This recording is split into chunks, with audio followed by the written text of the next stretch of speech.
All right, hey people. Today's January 12th, 2024. I'm Chris Lucas. My guest today is Undevelopment Team on YouTube.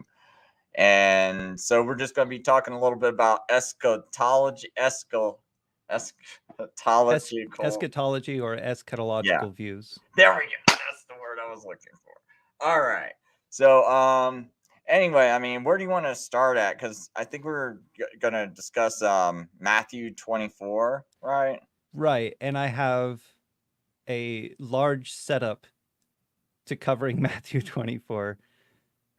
And believe it or not, it's going to start in Mark 15. All right. So I This mean, is Mark's uh, recounting of the, through witness testimony, the crucifixion. any particular version I should be bringing up? I would, it really doesn't matter because I'll be reading from the ESV. So Okay, I'll bring up multiple. the ESV then. Okay. It'd be easier to follow if everyone's like on the same one you're on. ESV is just really easy to read for us today. And as far as I can tell, the any differences are really just kind of thought differences or language differences. There's nothing doctrinally different or even there's no different ideas being communicated through the variations in the language.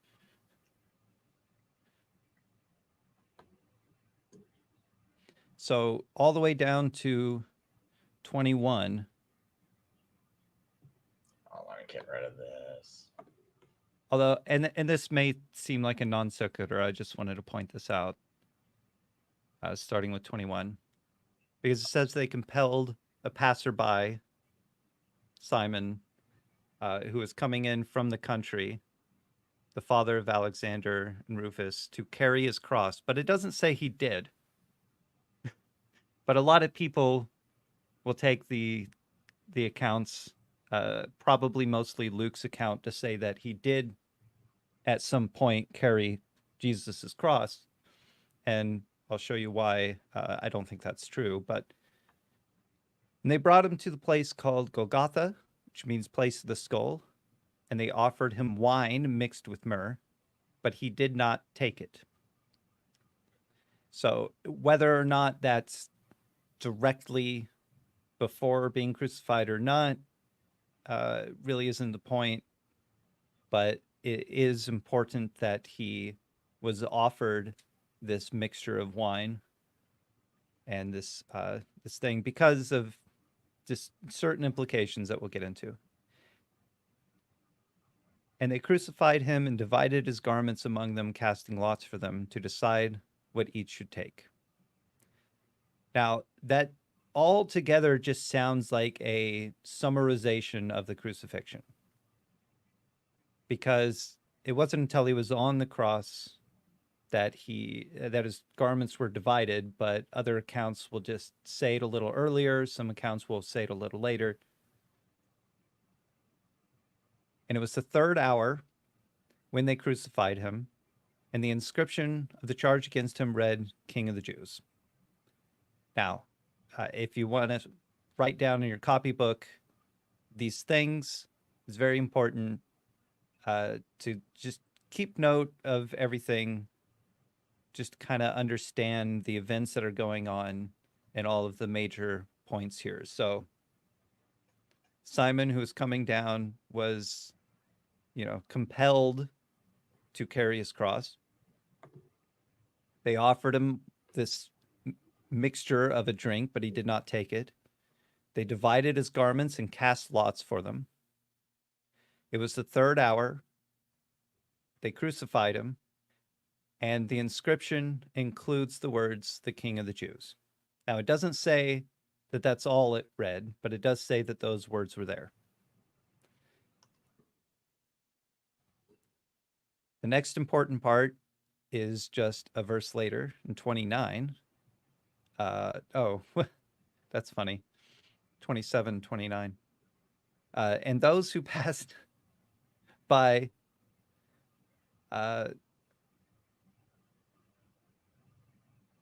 what is that word? Derided him, Yeah, and those wagging their mouths by heads, deride him. yeah, and saying, "Ah, you who would destroy the temple and rebuild it in 3 days, save yourself and come down from the cross." Also, the chief priests with the scribes mocked him to one another, saying, "He saved others, he cannot save himself. Let the Christ, the King of Israel, come down from the cross that we may see and believe." Those who were crucified with him also reviled him. So, another important thing here is that these people all around him, wagging their heads, mocking him and saying, if you are who you say you are, save yourself, basically. Take yourself down. Now, continuing, and when the 6th hour had come, there was darkness over the whole land until the 9th hour. And at the 9th hour, Jesus cried with a loud voice, "Eloi, Eloi, lema sabachthani," which means, my God, why have you forsaken me?" And some of the bystanders hearing it said, "Behold, he is calling Elijah." Now, when they speak of Elijah here in the New Testament, usually they're citing just prophets in general, or the prophecies of the prophets, so the words of the prophets. He's calling the prophet. And the way I understand that is that they're saying he's quoting David, calling out for the prophet. And some ran and filled a sponge with sour wine, which is that mixture of wine, put it on a reed and gave it to him to drink, saying, "Wait, let us see whether Elijah will come to take him down." So they're still mocking him. This is the mocking, so that you have the wine and the mocking now. And Jesus uttered a loud cry and breathed his last breath. Now, it doesn't say what he loud cried, but a loud cry and breathed his last breath. And the curtain of the temple was torn in two from top to bottom. And when the centurion stood facing him and saw that in this way he breathed his last breath, he said, "Truly this man was the Son of God." So, important notes here. 6th hour until the 9th hour was darkness. He cries out, my God, why have you forsaken me?" They say he's calling Elijah. They filled the sponge, a sponge, which I know there's a commentary out there that's going on right now. I don't think it's like out, but it's being worked on about this sponge and its significance, but I won't cover that. They mock him, seeing if Elijah will come take him down. And then cries his loud cry, his last breath. The curtain of the temple was torn in two. And then, of course, someone makes a confession. Truly, he was the Son of God. And then, possibly just like if anyone's interested, really, there were women looking on from a distance, among who were Mary Magdalene and Mary, the mother of James the Younger, and there's Salome, however that name is pronounced. So there's 3 women mentioned there. But if you're going to say that Mary, the mother of James, is one of the 3 women, and Mary Magdalene and this last woman is not Jesus's mother, and you're still going to say that only these 3 women were there and that were following him, then the second woman here is also Jesus's mother, and James is his brother.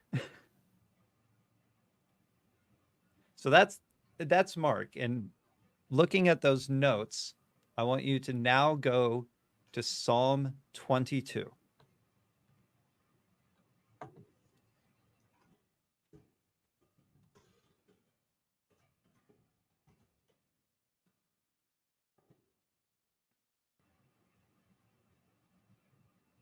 So here is what Jesus is quoting. Now, Jesus only has to say the opening line to say everything the psalm says, because whoever knows it thinks of the entire psalm, not just the message, but the themes within it. I And never this is even that thought psalm. about that. A lot of people find that as a surprise. I did. But here it says, my God, why have you forsaken me? But there are some very interesting things about this if you were to say that this is a prophecy of the future, because it is a very prophetic looking psalm. Verse 3, yet you are holy. A lot of people will say that Jesus was up on the cross, actually feeling like God had forsaken him, possibly because it was dark, so God had turned his face away or something like that. But this psalm is about God being holy. You were enthroned on the praises of Israel. In you, our fathers trusted. They trusted, and you delivered them. To you, they cried and were rescued. In you, they trusted and were not put to shame. Now, Jesus cries this in the midst of people mocking him, telling him that he should rescue himself from the cross, right? If you are God, then you'll rescue yourself. So, this is part of a response to those mockers, or rather, maybe they are mocking him using this. But I am a worm and not a man, scorned by mankind and despised by the people. All who seek me, or all who see me, mock me. They make mouths at me, they wag their heads. He trusts in the Lord, let him deliver him, let him rescue him, for he delights in him. This is what the mockers were mocking him about. They were saying these things to him when he was on the cross. Uh, Picking up in verse 12, many bulls encompass me, strong bulls of Bashan surround me. They open wide their mouths at me like a ravaging and roaring lion. This is where, when Jesus quotes this, he's calling these people that crucified him the bulls of Bashan. If you've ever heard that phrase before, uh, saying that Jesus is calling them the bulls of Bashan. I am poured out like water, and all my bones are out of joint. My heart is like wax, it is melted within my breast. My strength is dried up like a potsherd, and my tongue sticks to my jaws. You lay me in the dust of death. Very interesting to picture the condition that Jesus was in while he was on the cross. When his side was pierced, water came out. And that's a real condition of stress. I don't know if you've ever had pleurisy. I have. It's a building up of fluid around the lungs, and it's extremely painful. But your heart can do the same thing. So you just have all these fluids building up to protect your organs during times of extreme stress, especially this bodily stress that he went through, being whipped and being nailed and all that stuff, and being hung up, and your arms are stretched out and you can't breathe right. For dogs encompass me, a company of evildoers encircles me.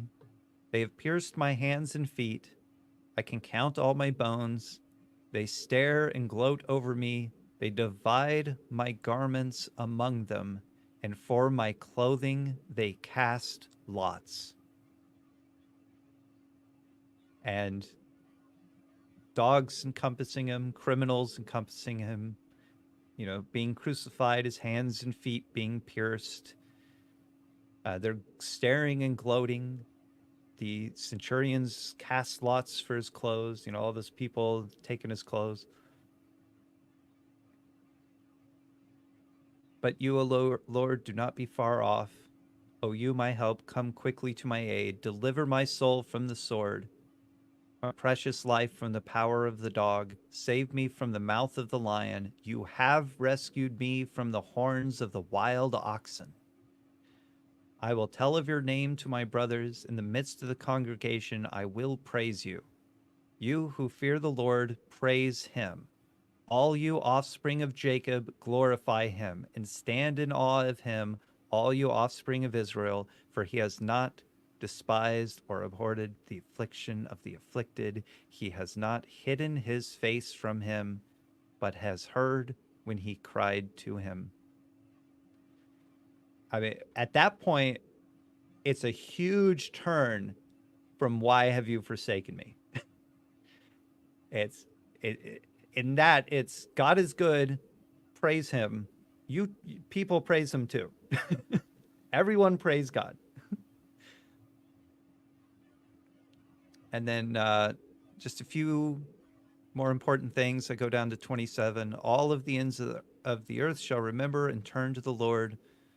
All of the families of the nations shall worship before you, for kingship belongs to the Lord, and he rules over the nations. Now, by David's time, the nations is not necessarily referring to the tribes of Israel, but rather the other nations in the world, all these, because you have Israel, then you have the other nations. And he's saying that all of the nations, all of the families of the nations, they will all worship the Lord. So this is a sort of reclaiming, an opposite, a reversing Herman, the Tower of Babel, the division of the nations being gathered together again. And then it ends, posterity shall serve him, shall be told of the Lord to the coming generation. They shall come and proclaim his righteousness to a people yet unborn, that he has done it. And to me, that's just like looking back, because we have hindsight, declare the gospel, and it shall be declared to people even in the future. So with just those two things, we have a pretty good picture of how the crucifixion relates to what people were waiting for in some form. Although they didn't quite understand it, it's not really until he quotes this on the cross that some people got it and other people mocked him for it. Oh, you're praising the Lord, are you? Well, then get off the cross. Not even realizing that they're falling into the exact thing that it says that they're going to do.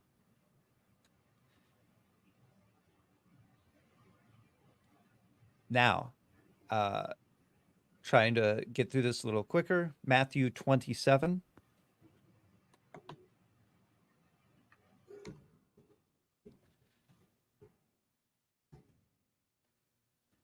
Pretty interesting so far, man. Because like, there's some things that when you're talking me through it, like I kind of didn't catch some of these little points.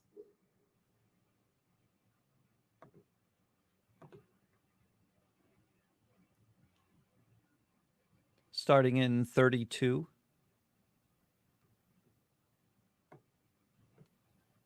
So this is Matthew's writing of the crucifixion account. You're not going to find many differences between this and Mark, really. That's why I put this one next. Luke's going to be a little different. John's going to be a little different because they're touching on different points. Luke was probably around a lot more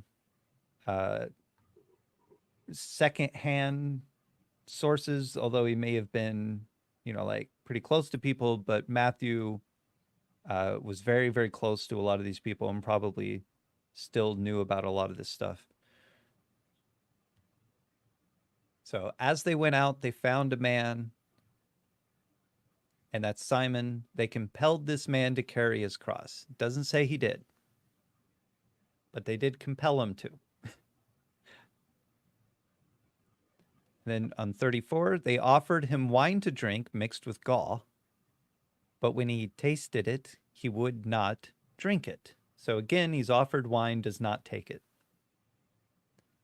36, then they sat down and kept watch over him there, and over his head they put the charge against him, which read, "This is Jesus, the King of the Jews." So now we know it says that it's claiming that the person crucified is Jesus and that it says the King of the Jews. Then 2 robbers were crucified with him, one on the right and one on the left. And those who passed by derided him, wagging their heads and saying, "You who would destroy the temple and rebuild it in 3 days, save yourself. If you are the Son of God, come down from the cross." So also the chief priest with the scribes and elders mocked him, saying, "He saved others, he cannot save himself. Is he the King of Israel? Let him come down now from the cross, and we will believe in him. He trusts in God, let God deliver him now, if he desires him, for he said, 'I am the Son of God.'" And the robbers who were crucified with him also reviled him in the same way. So when somebody says, when did Jesus ever say he was the Son of God? Well, here people are claiming that he did say it. And Matthew records that they claim that he did say, "I am the Son of God." You know, whether or not he made that claim, it's actually earlier in Mark than Mark 15, where he makes that claim where they say, "You have heard his blasphemy," because he is equating himself with God. But that's something else for a different time. Now, from the 6th hour, there was darkness over all the land until the 9th hour. So there's your darkness again in the 6th hour to the 9th hour, which is about, I think the 6 hours about like what, 3 o'clock, 3 I p.m.? think 12 o'clock. 12 12 o'clock would o'clock, be the about 6, 12 yeah. to 3. Yeah. Okay. Because And they got to get them in the, I think Sabbath's around 6 p.m., which would be the 12th hour. okay. And about the 9th hour, Jesus cried out with a loud voice, saying, "Eli, Eli, lama sabachthani." That is, my God, why have you forsaken me?" We just talked about that. And some of the bystanders hearing it said, "This man is calling Elijah." And one of them at once ran and took a sponge, filled it with sour wine, and put it on a reed and gave it to him to drink. But others said, "Wait, let us see whether Elijah will come to save him." And Jesus cried out again with a loud voice and yielded up his spirit. It doesn't say what he said, just that he had one last cry before he yielded up his spirit. And behold, the curtain of the temple was torn in two from top to bottom, and the earth shook, and the rocks were split. The tombs were opened, and many bodies of the saints who had fallen asleep were raised. Now, 53 says something kind of interesting because Matthew doesn't do this a lot, but there is a time jump here. And coming out of the tombs after his resurrection, they went into the holy city and appeared to many. Now, a lot of people will take this to say that they went into like Jerusalem on earth and appeared to their families. But it's very easy to say that the resurrected at his resurrection went to the holy city in heaven and appeared to each other, and to many they are something that's spoken of in Paul's account of resurrection and different things like that. See, with this verse, I have a hard time saying exactly when this occurred because we know his resurrection didn't happen right at the same exact time. Because Right. this would be like he's barely in the grave for a minute, or he's barely dead, and he's already. So it's he's kind of not like even he needs to buried yet. zoom His out, and burial is. So what's he zoom like?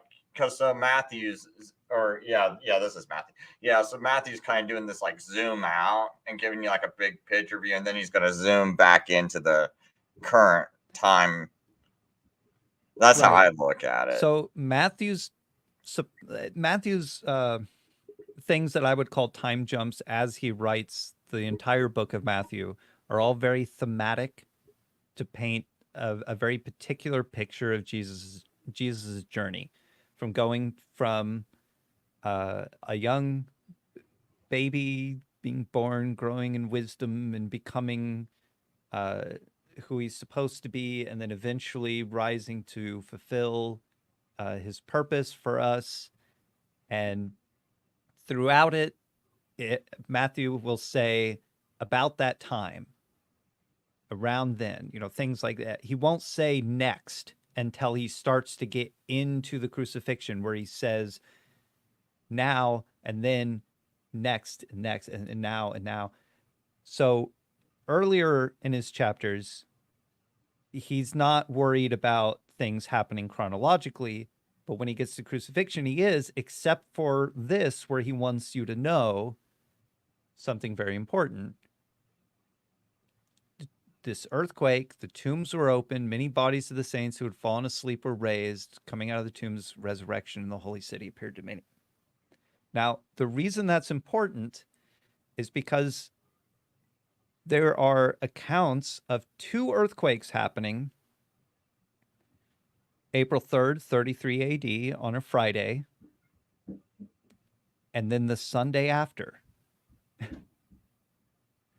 which would be, in some accounts, 3 days later, because you have day and night on Friday being one day, day and night on Saturday being another day, and then Sunday being a third day. Okay, I'm curious about one thing about that, because I was thinking that the crucifixion could be in 31 AD, and I'm not saying, like, there's not a way like these dates could be off sync by maybe a couple of years or so. But do you have that confirmed, or were you just looking at other sources that know about an earthquake, but do they actually have like confirmation that, yes, we know 1000% sure or 100% sure there was an earthquake in 33 AD? I can't speak on the sureness of somebody else's records of earthquake records. I didn't prepare that because I didn't think that you'd ask about that. Oh, no. Okay, I was just curious, because that's something I was wondering just for myself. Because later on after the show, I'm going to be like, was this just someone that said there's earthquakes that happen around there, or it's like we got this times, but so they might be right about there's like a recording of earthquake, so maybe they didn't go check the right exact time. You know what I'm saying? So I'm just I just was curious. But yeah, if you don't Right. know, I understand all that, man, because it's so hard to have every single drop of information already prepared and ready to present. So Right.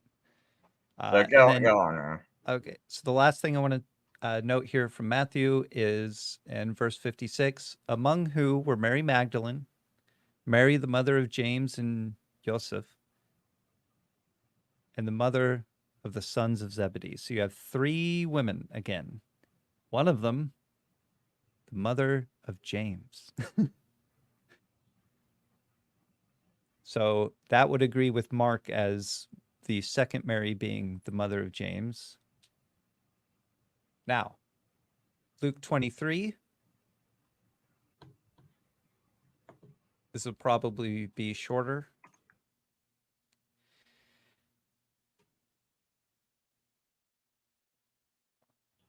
Starting at 26.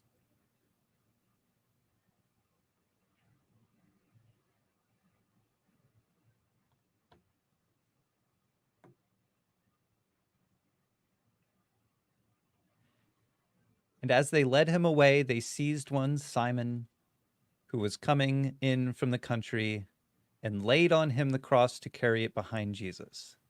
Now, if you're going to go into semantics, laid on him the cross does not mean that they took the cross from him and put it on Simon, but rather they were trying to give him the burden of carrying it.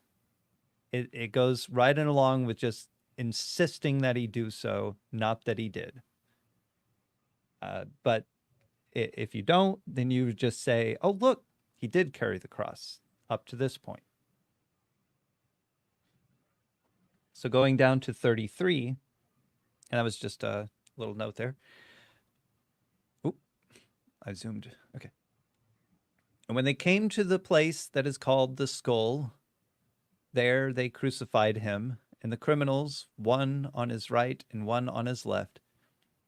And Jesus said, Father, forgive them, for they know not what they do. So now we have, and there's a note that says some manuscripts don't have and Jesus or what they do, but rather just said, Father, forgive them, for they know not. And that's fine.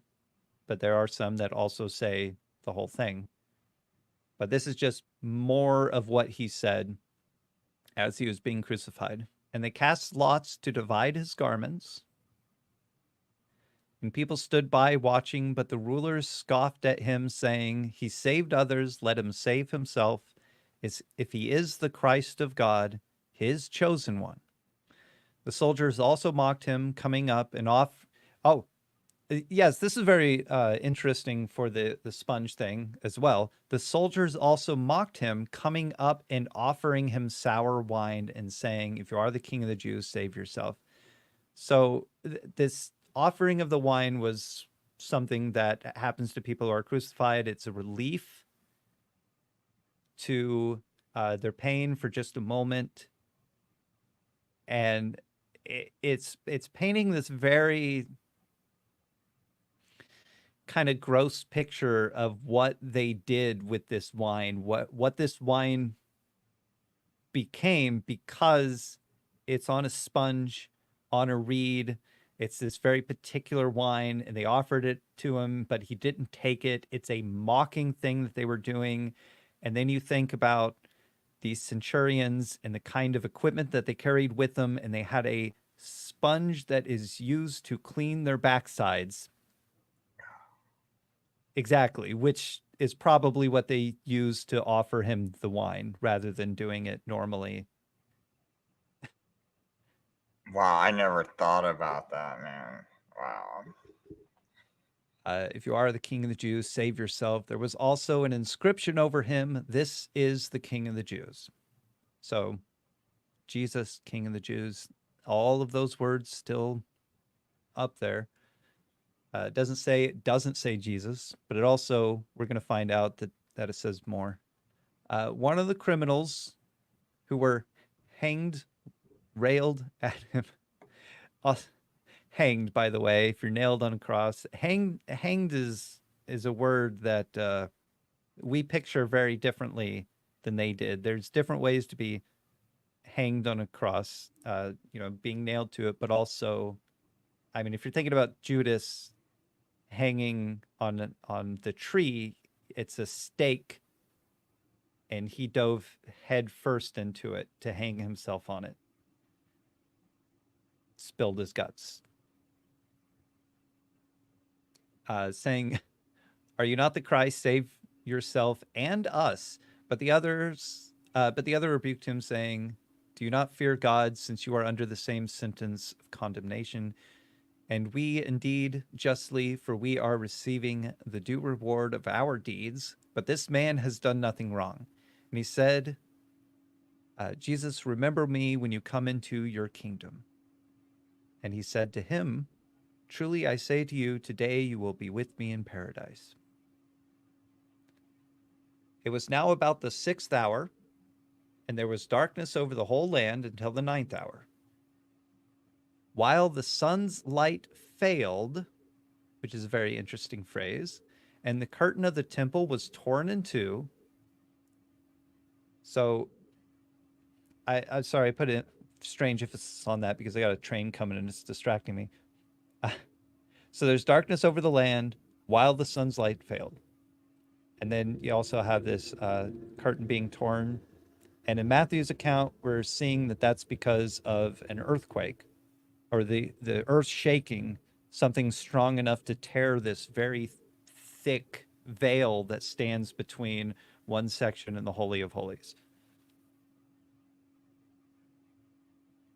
Then Jesus, calling out with a loud voice, said, Father, into your hands I commit my spirit. So now we have more words that he said. And having said this, he breathed his last breath. Now, when the centurion saw what had taken place, he praised God, saying, Certainly this man was innocent, which is why I think Luke is drawing on certain statements here instead of saying certainly this man was the Son of God, his claim that was called blasphemy in the trial was that he was the Son of God. And if his claim is true, then he is innocent. So here Luke records that the centurion is claiming that he is innocent, which is true. It's not that he's Luke's like arguing with the other accounts saying, no, this is what the centurion said. They are in agreement that that he has testified truth about himself. Okay, last for the crucifixion, John 19. And I tell you, surely this is going somewhere. I know people out there probably like anxious, but starting at verse 18. Oh, not 18. So they took Jesus and he went out bearing his own cross to the place called the place of the skull, which in Aramaic is called Golgotha. So this is John just assuring that, yes, he carried his own cross the whole time. While the other accounts would like to point out that they tried to get someone else to carry it for him part of the way, John is saying, no, he carried it himself. From what I'm seeing here. There they crucified him, and with him 2 others, one on either side, and Jesus between them.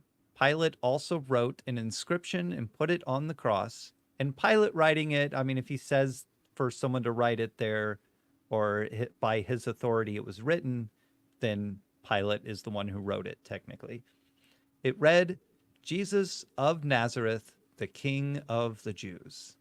So now, piecing all that together, we have what this said, except many of the Jews read this inscription, for the place where Jesus was crucified was near the city, and it was written in Aramaic, in Latin, and in Greek. So depending on the reader, they may have a slightly different wording of what was up there. So the chief priest of the Jews said to Pilate, do not write the King of the Jews, but rather this man said, I am the King of the Jews. Pilate answered, what I have written, I have written. Going down to the ending of 24 here, because it just talks about them dividing the garments, casting lots for it, and then soldiers did these things. But standing by the cross of Jesus, where his mother and his mother's sister,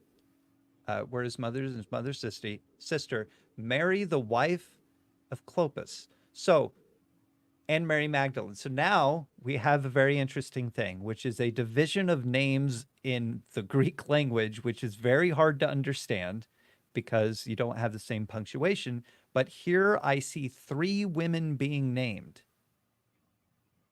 Jesus's mother, Mary. His mother's sister, Mary, the wife of Clopas. That's the second Mary, the second person named. And Mary Magdalene, a third Mary. Too many Marys. But now we have, if you want to parallel those with your notes on the 3 women that were there, and you think that this is actually only describing 3 women, you have Mary Magdalene, Mary's sister, and the mother of Jesus, Mary, and the only other Mary that could be is also the mother of James and another boy, which would be Jesus's brothers. Unlike his cousins, because when it says sister like that, it could also be referring to his mother's cousin, Mary, who could be the mother of the sons of Zebedee. So James and John. Down to 28. After this, Jesus, knowing that all was now finished, said to fulfill the scripture, I thirst. A jar of sour wine stood there, so they put a sponge full of the sour wine on a hyssop branch and held it to his mouth. When Jesus had received the sour wine, he said, "It is finished." And he bowed his head and gave up his spirit. Now, this is where I think John is recording his actual last words, not that these things happen immediately after one another, because John was there. He saw it happen.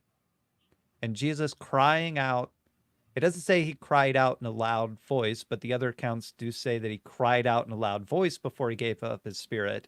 So, like, if you imagine if this was Friday, the 14th day of Nisan, sometime between the 6th and the 9th hour, there was going to be a time where the entire city went dead silent for the sacrifice of the lamb, and Jesus cries out in a loud voice, "It is finished," and it would probably have rung out over the entire city. Which is Oh, just wow. Yeah. yeah, it's just like a little interesting thing if you're following that path on that date and that time, that is very possible that that's when that happened, or that it happened at all like that. Since it was the day of preparation, and this is very interesting that John, as a very jumpy around person on his writings, like within a chapter, he'll say something like the driving the people out of the temple, and then something that happened when he was resurrected and talking to them. Like he says, this is a sign, this is when we understood it mostly. So I'm not going to say that I think this is immediately like Jesus is on the cross, as we're going to see, but I don't think it's right after he died that this happened. It could be, like an hour or two. So the day's getting on. If you're talking after 6 p.m., they might even call that the next day. But since it was the day of preparation, and so that the body would not remain on the cross on the Sabbath, for that Sabbath was a high day, the Jews asked Pilate that their legs might be broken and that they might be taken away. So the soldiers came and broke the legs of the first and of the other who had been crucified with him. But when they came to Jesus and saw that he was already dead, they did not break his legs. But one of the soldiers pierced his side with a spear, and at once there came out blood and water. So I talked about that high stress condition where your body protects its organs by covering them in fluid, and his heart would be filled with fluid, his lungs would be filled with fluid, and it would come out and it would look like water, which is much like the Psalm 22 of him being filled with water. He who saw it has bore witness, his testimony is true, and he knows that he is telling the truth, that you also may believe, for these things took place that the scripture might be fulfilled. Not one of his bones will be broken. And again, another scripture says, they will look on him who they have pierced. So there we have the crucifixion accounts. If you're taking notes, what you're going to be looking at right now is the Matthew account concerning the saints and being risen, the tombs being open, being risen, and the resurrection of them at his resurrection. Just to keep that in mind, because we're going to go to Psalm 110.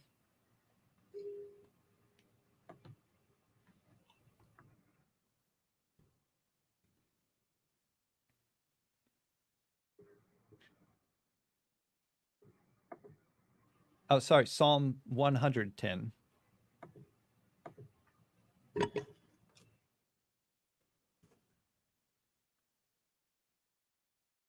So let me try doing this other way. I messed up.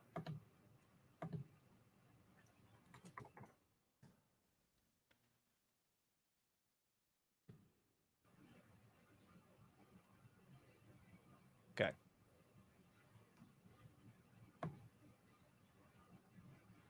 You said 110 because it's Yeah, 110. So, 110. sorry.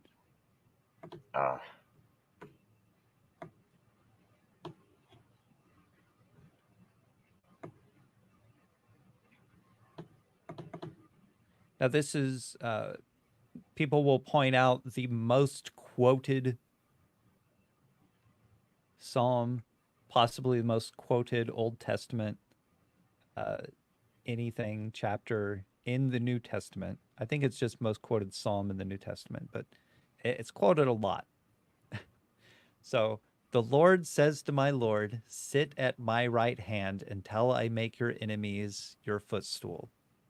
The Lord sends forth from Zion your mighty scepter. Rule in the midst of your enemies. Your people will offer themselves freely on the day of your power in holy garments. From the womb of the morning, the dew of your mouth will be yours. The Lord has sworn and will not change his mind. You are a priest forever after the order of Melchizedek or Melchizedek. The Lord is at your right hand.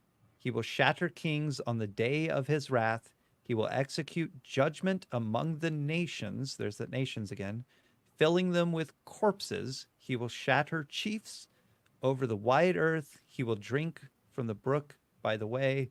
Therefore, he will lift up his head.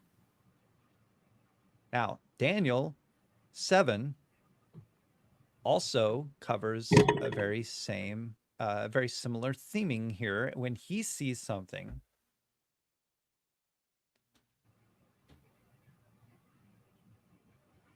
So in verse 9, on his vision, as I looked, the thrones were placed, and the Ancient of Days took his seat. His clothing was white as snow, and the hair of his head like pure wool. His throne was fiery flames. Its wheels were burning fire.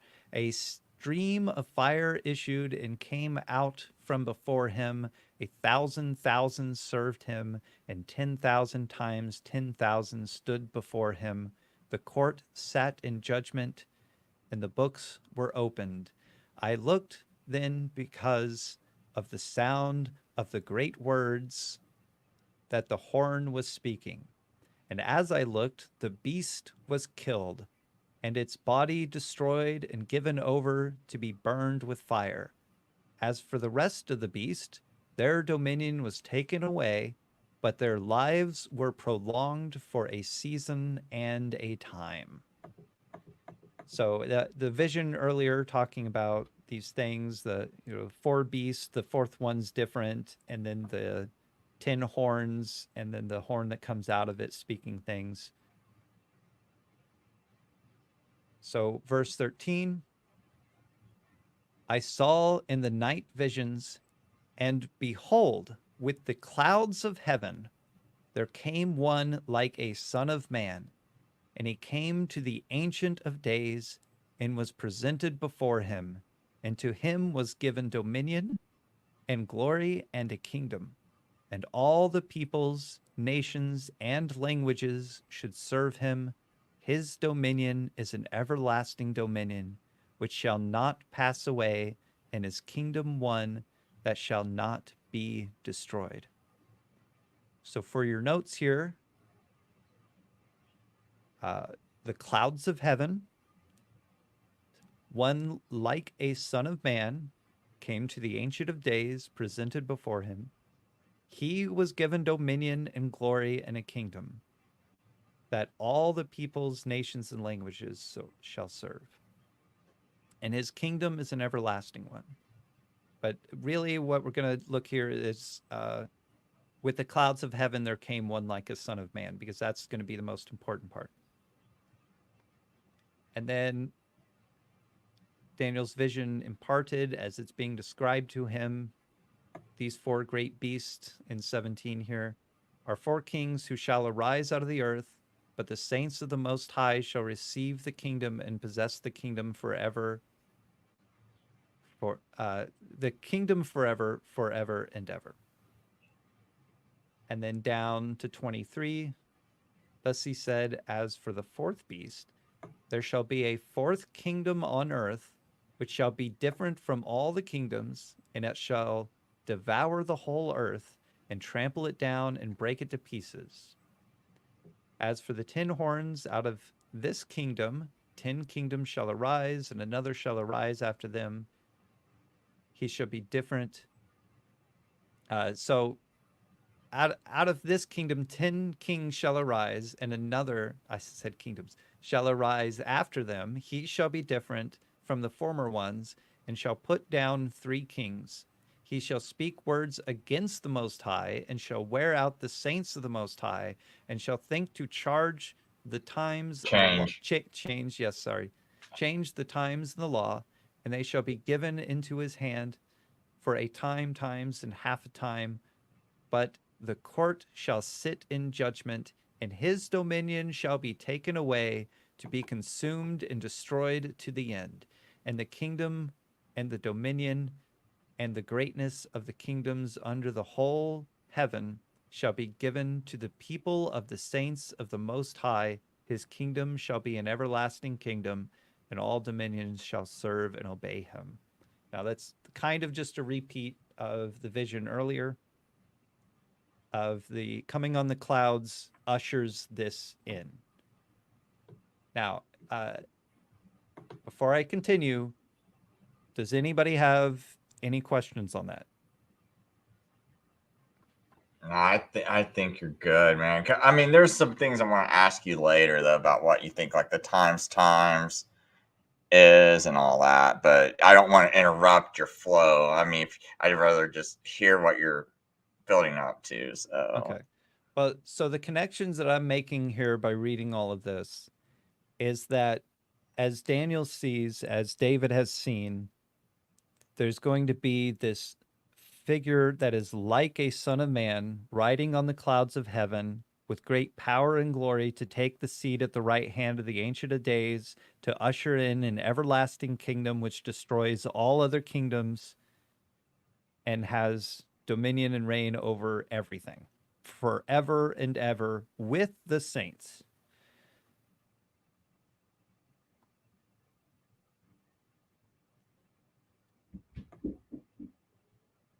Now I wanted to talk about this next thing, which unless questions come in, but I'm not sure. no, I think we're good. I mean, like if people put a question, what I also could do is like if it's something that you think you're going to eventually cover, I can just star the comment and then we can just kind of like go back to it later. So there's a theme in the Old Testament that is very elusive because it's like an idiom that can mean 2 different things. So it's like if I said I slept like a log, but I could use that one context to mean that I slept in a way that I wasn't going to wake up by any alarm or anything. I was just going to sleep until I was ready to wake up. Or you could say, well, it also means this other thing.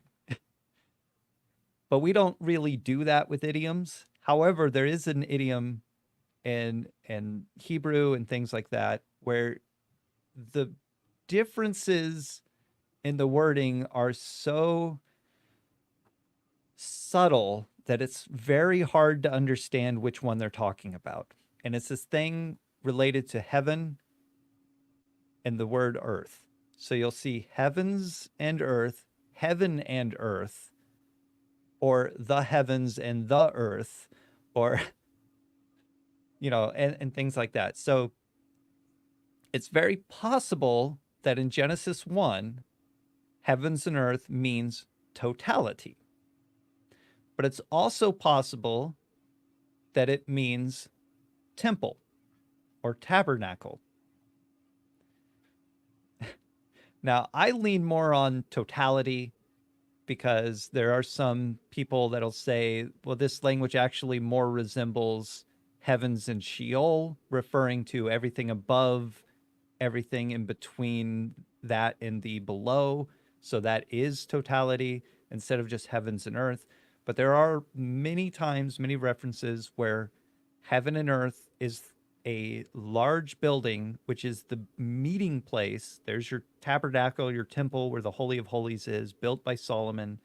That is the meeting place between heaven and earth. And I did pull up a conversation if anybody wants to look at this and just here, I'll post it in the private, and then I can post it in the public. Yeah, I'll post it in the private chat here. This is from the Bible Project. It's a transcript of a conversation that covers people talking about these sorts of topics, and one of them being heaven and earth and the overlap of what that means in Jesus. And I think it's I kind of read it like 2-3 hours ago, 4 hours ago, and it was the first one that I found that really seemed to touch on a lot of the main topics or the main issues and where you can find this, while some of the others were they just didn't seem like they were getting to the meat of it. But if you do keep in mind that it's very possible that heaven and earth is referring to a temple or some sort of meeting place between heaven and earth, and that it's very possible that when we're talking about heaven and earth in New Testament after the resurrection, we are talking about Jesus, because his body is that new meeting place. He is the tabernacle between heaven and earth. He set up his tabernacle amongst us.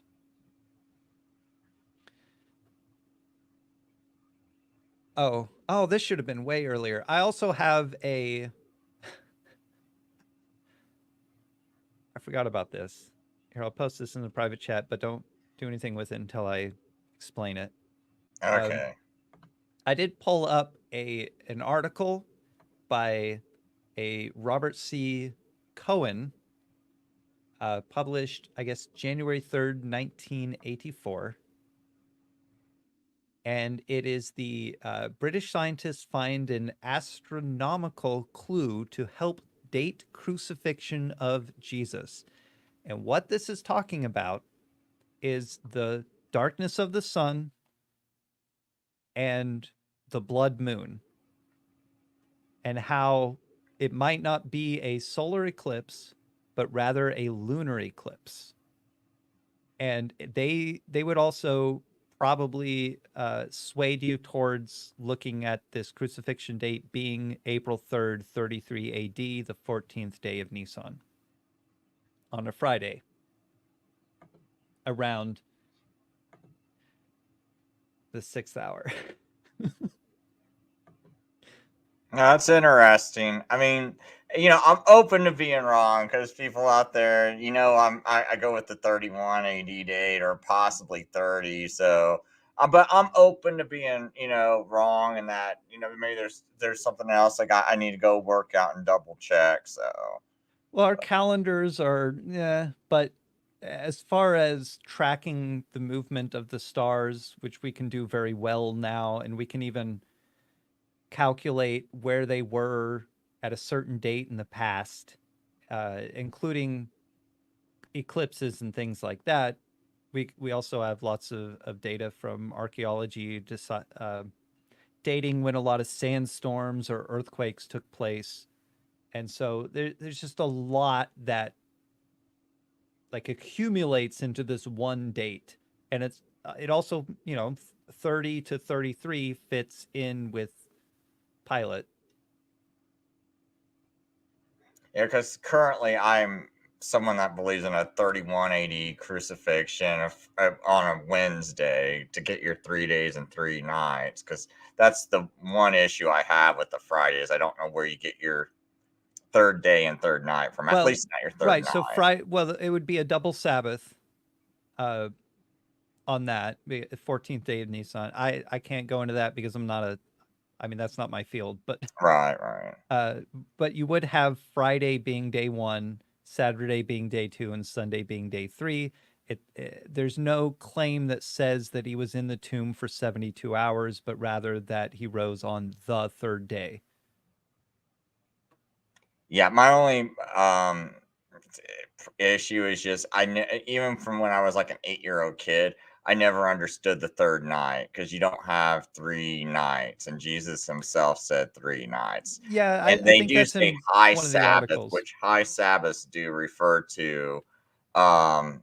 You do call Passover Sabbath, right? Like you call the feast of Trump. I can't remember which one it is, man. Like I'm not ready to talk about that, and I forget like all these other Jewish feasts. But you refer to them as Sabbath, so that term high Sabbath could be referring to Passover, right? So Right. I'm just throwing that out there. I mean, I'm not gonna debate you. I don't want to get the show stuck on this topic, but I'm just throwing that out there for the audience sake, because some of these people, if I don't say something, they'll be mad at me later. So I at least got to throw that out there. Uh, I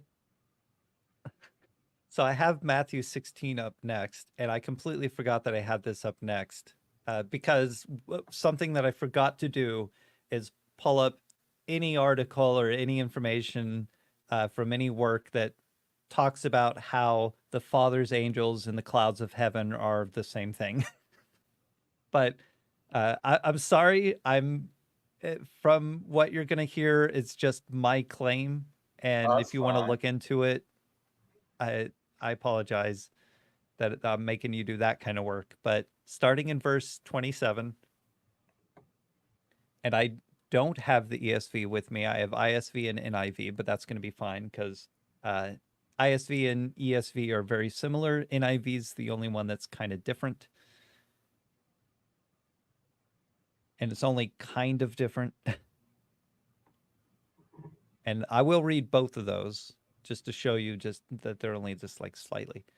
So in the ISV, Matthew 16, verse 27, the Son of Man is going to come with his angels in his Father's glory, and then he will repay everyone according to what he has done. I tell all of you with certainty, some people standing here will not experience death before they see the Son of Man coming in his kingdom. And then the NIV, for the Son of Man is going to come in his Father's glory with his angels, and then he will reward each person according to what they have done. Truly, I tell you, some standing here will not taste death before they see the Son of Man coming in his kingdom. So the differences there being there in verse 27, Son of Man is going to come with his angels in his Father's glory, as opposed to for the Son of Man is going to come in his Father's glory with his angels, possibly equating the angels to the Father and not the Son. Oh, okay. Yeah, I Right, but didn't catch that's the that the only first time you like read that through. wording difference, and it really doesn't say that it's equating the angels to the Father, but uh, you could infer that it's the Father's angels, which is somewhat helpful to understand that somebody at some time thought that it was the Father's angels, which is why there's support in that talking about the angels are the clouds of heaven. Oh, Okay, so the angels are the clouds of heaven. right. Okay, Because look at I what's haven't going heard on that. here. That's interesting. The Son of Man is going to come with his angels and his Father's glory and to repay everyone. So that's the judgment at his coming. If you're going back to the Psalms that we read, coming on the clouds of heaven to usher in this kingdom, the Psalm 22 thing, like what's going to happen, with his death and stuff like that. He's going to have this glory and this power and dominion over everything and things like that. This is the same type of language. He's talking about the same thing. He's talking about his crucifixion, or and resurrection and ascension. Sorry. Also, keep note maybe if anyone's interested in the Greek that this is going to come. This word "come" is erkomai, which is the word for come, coming. Things from here to there, or from there to here. A movement. Now Matthew 24. Dun dun dun.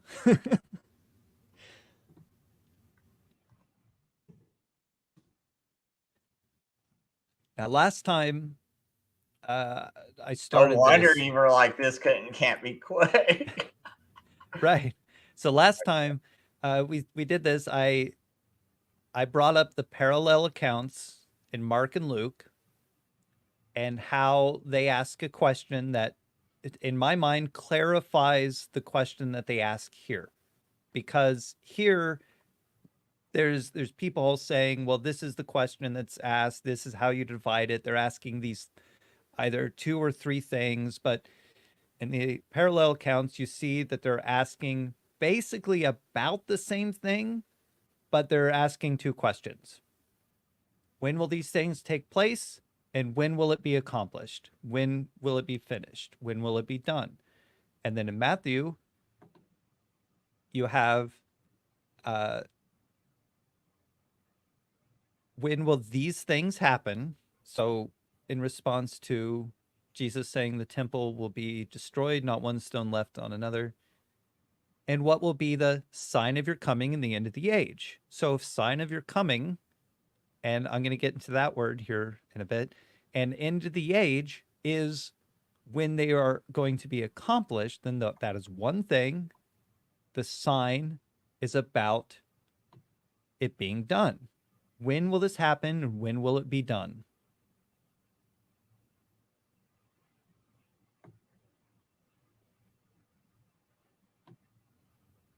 End of what age? Yes, precisely. End of what age? Well, they're living in an age. They're living in the age of the tabernacle in Jerusalem, of the temple, of this place, this meeting place of heaven and earth being this structure to which there is a holy of holies that at Jesus's crucifixion, an earthquake tears that veil in two, opening it up.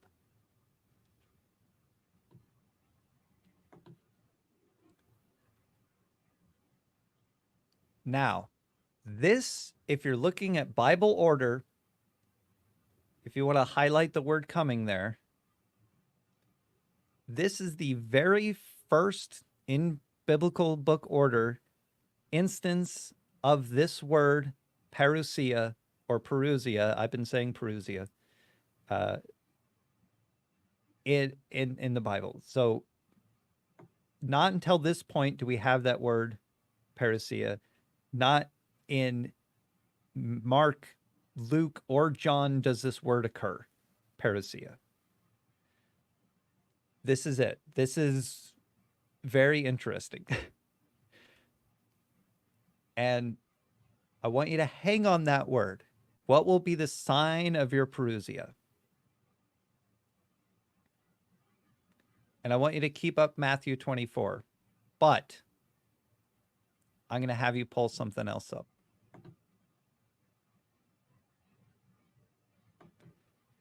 2 Corinthians 10:10. And if it's possible, let me check to make sure this is where it is. No, it'll be later. So when it's possible, I'll have you bring up something else later. I'm not sure if you're going to find it.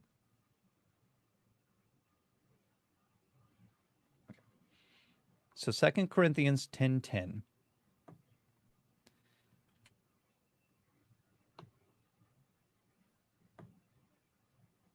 For they say his letters are weighty and strong, but his bodily Parousia is weak, and his speech of no account.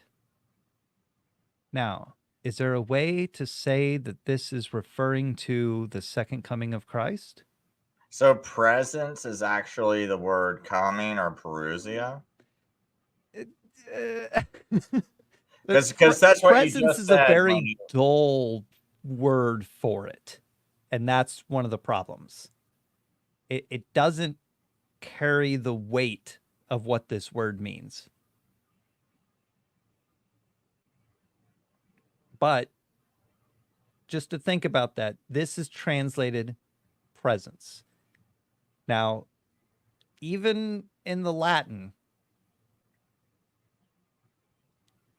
Jerome, if he was Jerome the Latin Vulgate, Yes, yes, Okay. yes. Jerome uses the word presentia here in the Latin, but it is the word Parousia. It is a noun. It is nominative, feminine, singular. In Matthew 24:3, the word is Parousias. So it has a different case ending because it is labeled in the Greek as a genitive.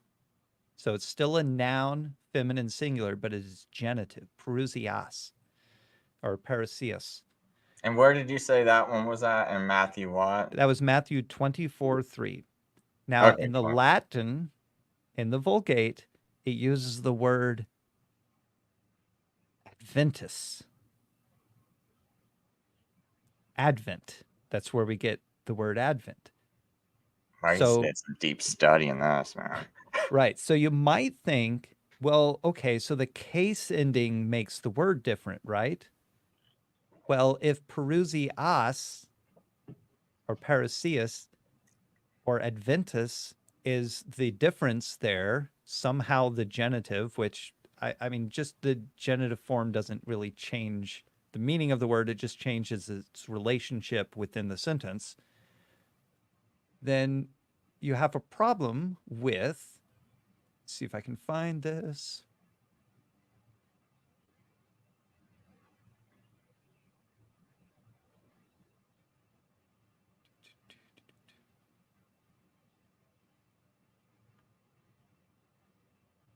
I'm looking for, sorry, I got every instance, almost every instance of this word written down.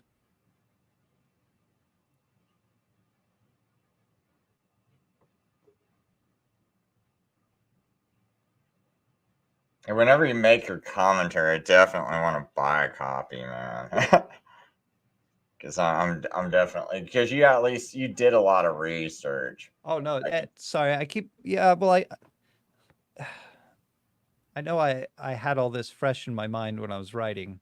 Sorry, but I made a mistake. Parousias is genitive. I forgot it's the dative and the nominative forms that we're gonna have a problem with. The genitive form actually, the problem with that is that there is a 2 Corinthians 7. Where do I have that?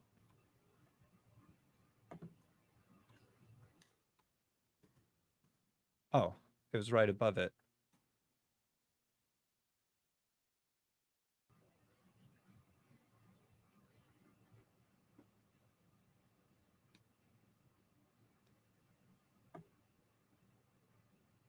Okay.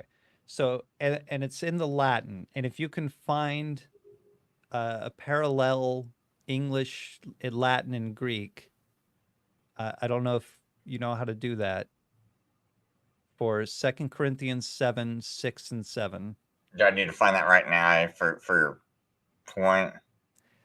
Well, you don't have to if you don't think you can do it very quickly, but if anybody wants to do that later, the thing is that in the Latin there is the ablative form of Parousia here, while in the Greek it's just Parousia, it's dative, and it should probably.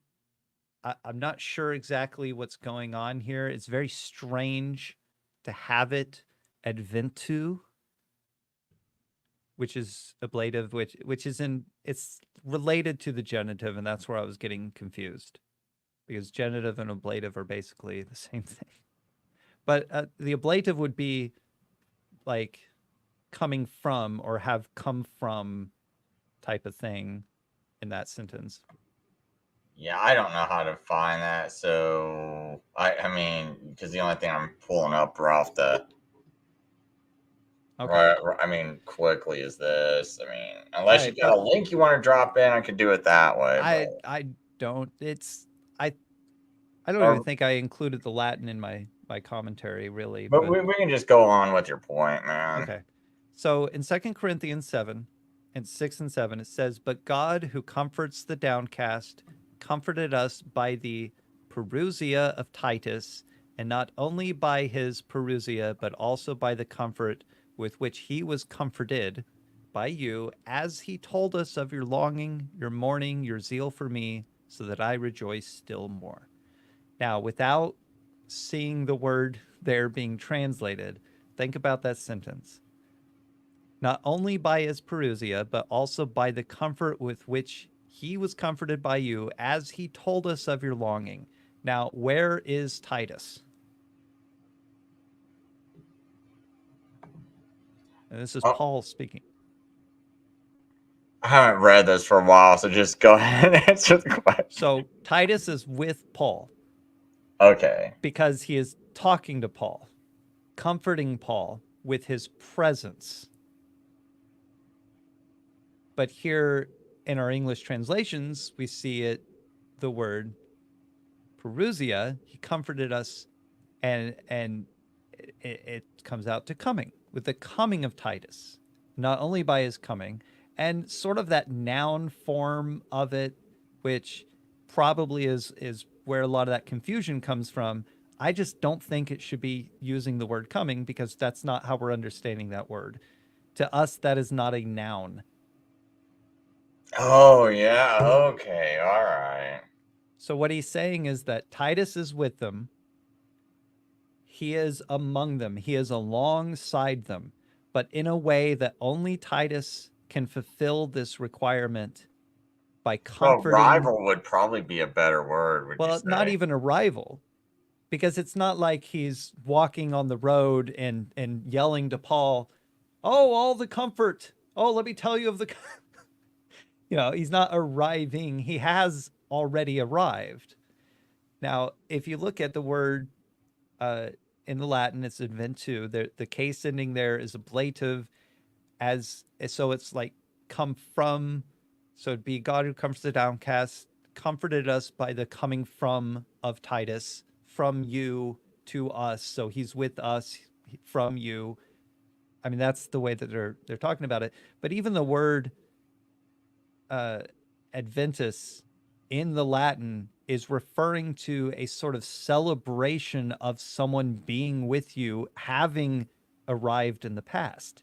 Like they've already made it to you and now you're celebrating. That's what the Adventus is. It's this big celebration thing. Now, the word Parousia is also used in that way in the Greek, and has been for like 300 years before this writing, that a foreign dignitary or a king, somebody who is important, will send a letter ahead of themselves to announce that they are about to arrive. By the time you receive that letter, they have begun their journey. And the town prepares for their Parousia. They're not preparing for that person to make their journey, because they've already started making their journey by the time they receive the letter. They're preparing for them to be there, to fulfill a condition that only that person can fill. That is the way that word is used before we started using it to mean coming, as in something in the future. And I That's have, pretty interesting. right, I have many other instances. I forgot to mark down Matthew 24:27 in this, but it will come up again in Matthew 24. But I've got it in 1 Corinthians 15:23. But each in his own order, Christ the first fruits. Then, and I mean, if you're going to look at the Greek here, it's basically in his presence, although we translate it at his coming, those who belong to Christ. 1 Corinthians 16:17, I rejoice in the presence of Stephanus Fortunatus and Arcasius. I'm never going to remember that name, because they have made up for your absence. So they are present. You can't make up for somebody's absence by being on your way to someone. And this is in Philippians, First Corinthians what now? that was 1 Corinthians 16. If you want to look closer at that one, because Stephanus Fortunatus and, man, I forgot his name right away. or Cassius are with Paul, their presence has done something very special. It has made up for the absence of the Corinthians. All the way down to 17 there, and the things related. So you can start at 15. Now I urge you, brothers, you know that the household of Stephanus were the first converts. They devoted themselves to service. These follow every worker and labor. I rejoice at the Parousia. Yeah, just Parousia, dative, feminine, singular. A Stephanus, fortuitous, a cases. Man, I'm not going to remember. Archaicus. That's why I usually just say and the other guy. Or Accius. I'm sorry. Accius. I threw an R in there. Accius. Yeah. Yeah, That's how I I would throw say it. letters in there Or too because I'm dyslexic. uh, Because they have made up for your absence, for they Achaicus. refreshed my spirit as well as yours. Give recognition to such people. They have refreshed his spirit. They have made up for an absence. They are with Paul, not on their way to Paul. There's also Philippians 1:26, so that in me you may have ample cause to glory in Christ because of, and this is this Parousias, so it's a genitive, it's related to a different noun, because of my, and that's probably why, Parousias to you again. So my presence to you again, my being, like, you have ample cause to rejoice in Jesus. Got Philippians 2:12. Therefore, my beloved, as and this is very interesting. I dropped the ball on this one, or missed this. Therefore, my beloved, as you have always obeyed, so now, not only as in my presence, and that's the way it's translated, but much more in my absence, work out your own salvation with fear and trembling.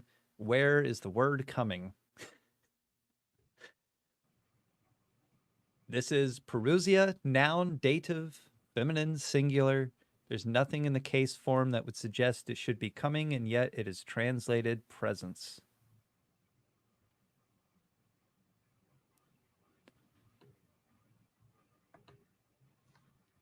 Oh, interesting.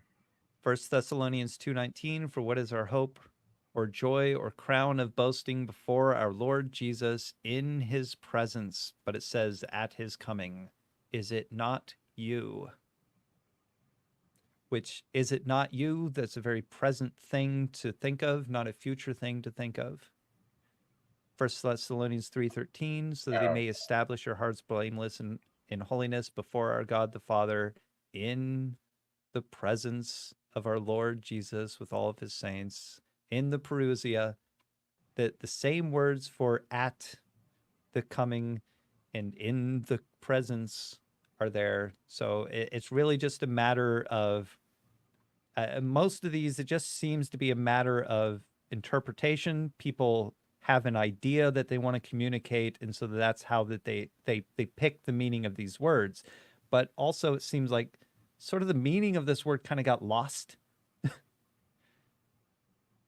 Wow, man, you could write a whole. I mean, you could write a whole book on just this. Right. And I've subject. got many more instances in Thessalonians as it goes on, but you also get James 5:7, James 5:8. They both use it. So be patient, therefore, brothers, unto or inside of, or, until the presence of the Lord. See how the farmer waits for the precious fruit of the earth, being patient about it until it receives the early and the later rains. You also be patient, establish your hearts, for the presence of the Lord is at hand. And there's that phrase that means it's here, it's graspable, you can have it. But they say coming of the Lord is at hand in a lot of translations. But it's James, 2 Peter, and 1 John is going to be your last instance of it that I'm going to cover here. Now, little children, abide in him, so that when he appears, we may have confidence and not shrink from him in shame in his presence. But it says, when you know it, at his coming. All right, that is my very short, as short as I could make it, case for the word parousia. Wow. Which, as I mentioned, Matthew 24:3, the first instance, book order, and not another instance until we start getting into the words of Paul.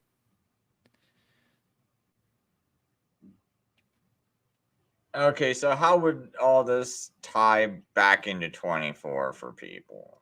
So, tell us when the temple will be destroyed and what will be the sign of your presence and end of the age. So, his presence is the end of their current age. His being alongside in a way that only he can fulfill coincides with the destruction of the temple and a new age, the last age beginning, which is the age of the tabernacle of Christ, which all those who are part of the body of Christ are a part of. He is the new heavens and earth, the connection between the two places.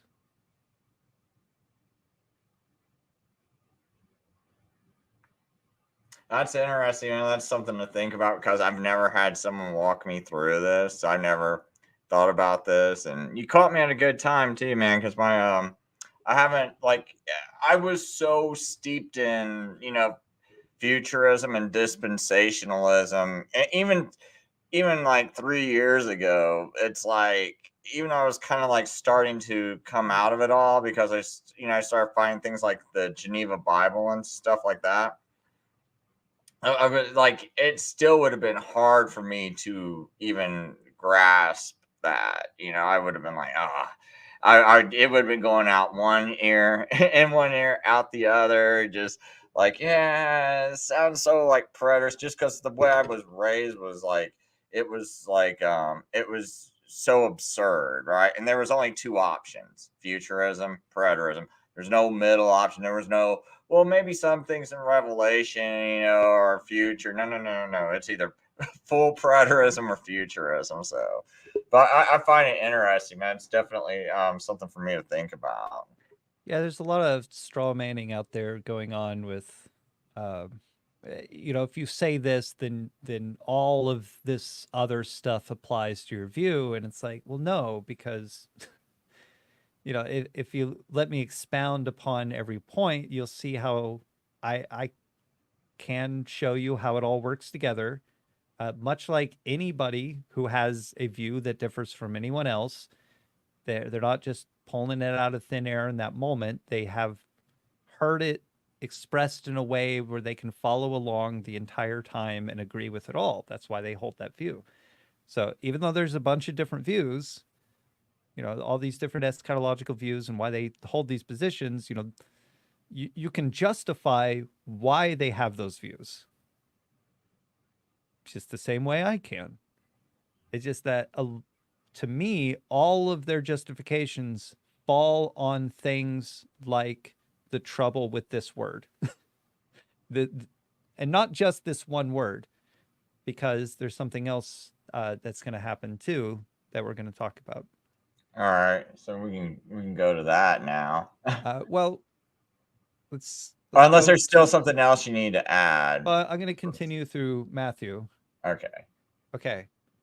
So I'm going to skip a lot here because we talked about some of it before, and it just really gets into a lot of over here and over there kind of things. But go down to 26.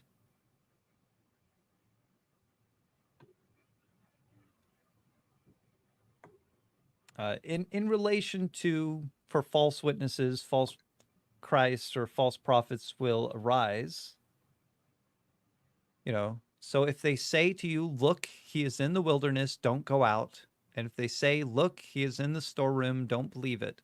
because just as lightning comes from the east and flashes as far as the west, so will be the, and then guess what word that is? Parousia. Of the Son of Man.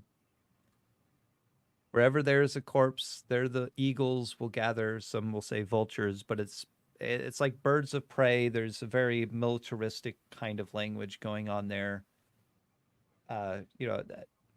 God against unbelievers, they will be fed on.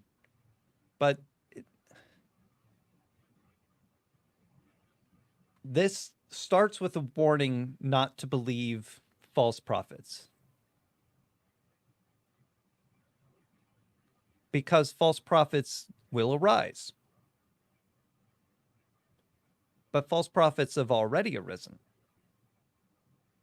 And they'll say concerning Jesus, well, he's in the wilderness. Don't go there.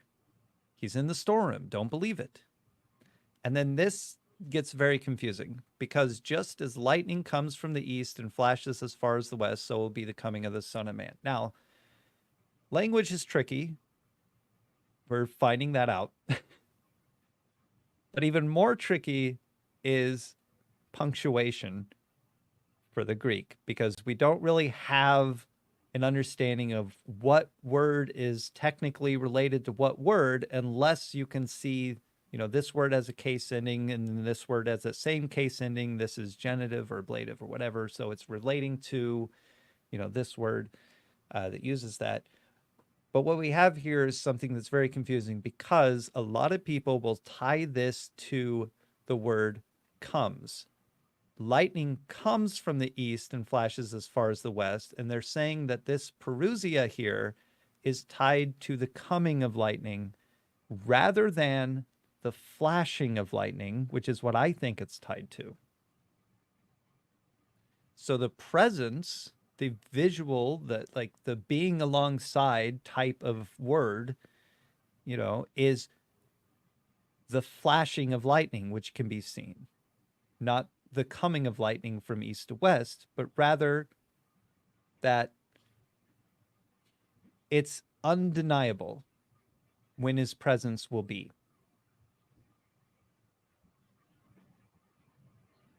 Now, if this was the word erkomai, I would have something else to say about it. Because then it would be the coming of the Son of Man, and I would say, well, that's referring to the Son of Man coming on the clouds of heaven. But it's not the word erkomai. So I have to think that this is talking about something within the sentence. So lightning comes from the east and flashes as far as the west, so too will be the coming.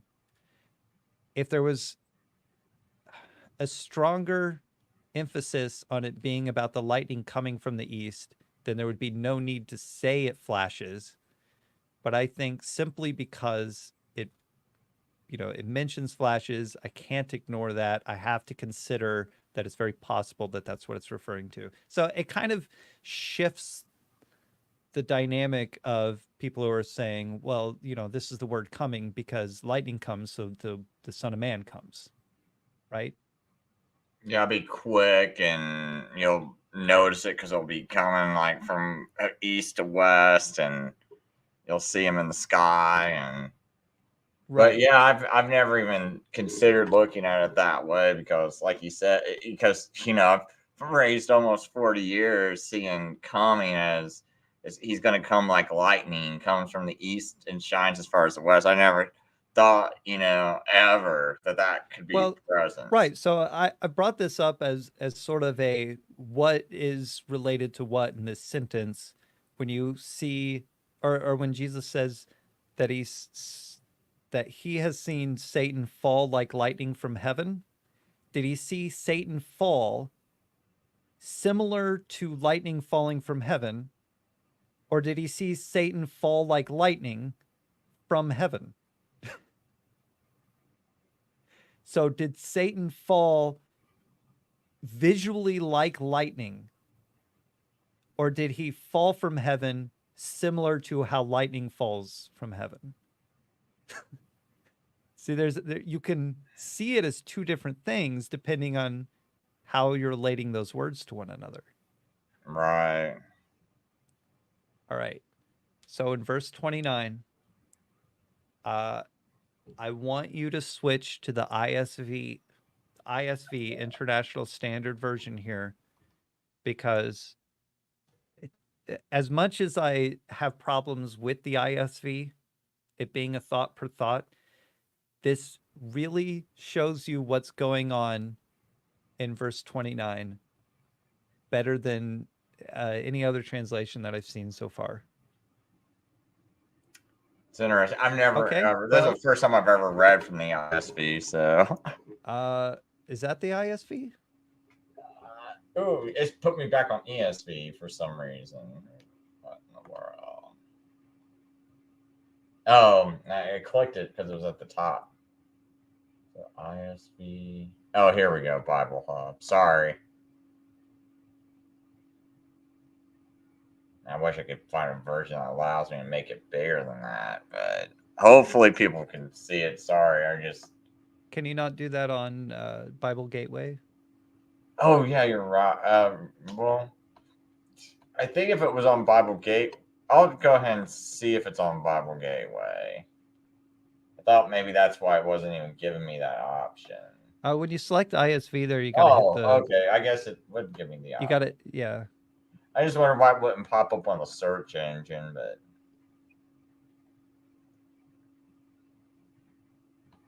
Okay. All right. Thanks, man, for suggesting that. All right. There it is.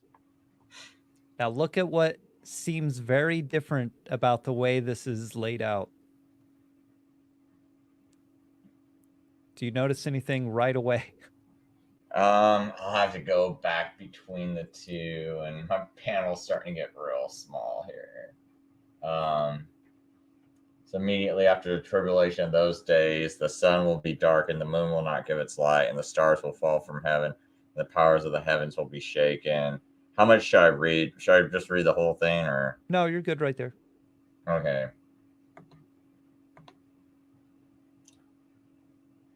Now, immediately after the trouble of those days, hold on a second. I think I do want to see something. Now, immediately after the tribulation of those days, the sun will be dark, and the moon will not reflect its light. The stars will fall from the sky, and the powers from heavens will be disrupted. Right. What we have here is the translator, the ISV, recognizing that he is quoting something. Oh, because of the way they bracketed it. Okay. Right. And not only that, but this is, if you look at this as a quote, a bracketing of something, he is saying those are the days that this will happen after. The days where the sun will be darkened, the moon will not reflect its light, the stars will fall from the sky, and the powers from the heavens will be disrupted. So not only is he quoting something from the Old Testament, and you could look at this as Isaiah 13, Isaiah 34, or Joel 2. These are all day of the Lord, destruction and salvation things and signs. So they're all related to that. And then, do you remember what I talked about as far as the beginning of the stream when we started talking about the events around the crucifixion? What things happened?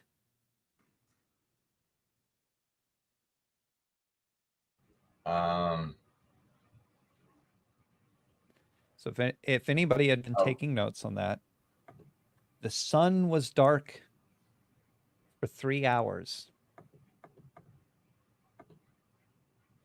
And if you looked at the article about the astronomical signs, you would see that there was a lunar eclipse, so the moon will not reflect its light. But then we get into something very, very strange. The stars will fall from the sky, and the powers from the heavens will be disrupted. Now, we're looking at cosmological ideas, because the stars in the sky are different powers in the heavens. Those are the same thing. The stars falling is the disruption of the powers in heaven, because Jesus is reclaiming the nations and destroying their kingdoms, taking them, because all dominion has been given to him, because he won. And he's saying that this will happen. So he's telling his disciples, immediately after the trouble of when I am crucified, and the powers of heaven will be shaken. Okay, so you're saying this is like figurative language? Am I Well, following this right? it's not figurative language, because he is talking, he quotes a prophecy that ends up being fulfilled at his crucifixion. Okay, with the sun being darkened for 3 hours and all that. Right. It's And just the when you moon got to not the reflecting its stars part, light. that's the part where I was a little confused. Right. And then the sign that is the Son of Man will appear in the sky. So they were asking for the sign when these things would be accomplished. So everything up to this point is leading up to the destruction of the temple. So this is before the destruction of the temple.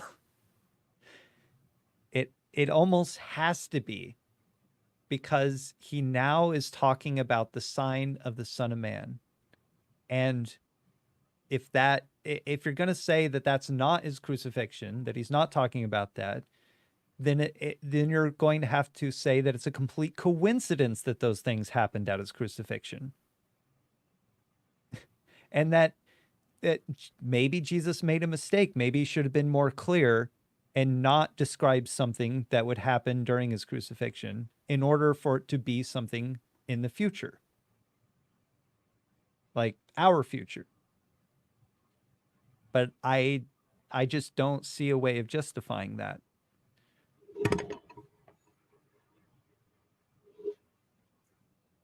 And then he says, then the sign of the Son of Man will appear in the sky. And then he makes a quote, and all the tribes of the land will mourn, because that is also a quote. As they see, and he makes another quote, the Son of the Man coming on the clouds of heaven, and that's Erkomai, with power and great glory. He'll send out his angels with a loud trumpet blast. The trumpet is something that would be played at the announcement of a king arriving. So you have, the doors open up, the announcer comes out, announces who's going to come in, and then the trumpet blast, and then the royalty comes in. And they'll gather his elect from the four winds, from one end of heaven to another. And then, of course, he says a little bit later, this generation won't disappear until these things take place.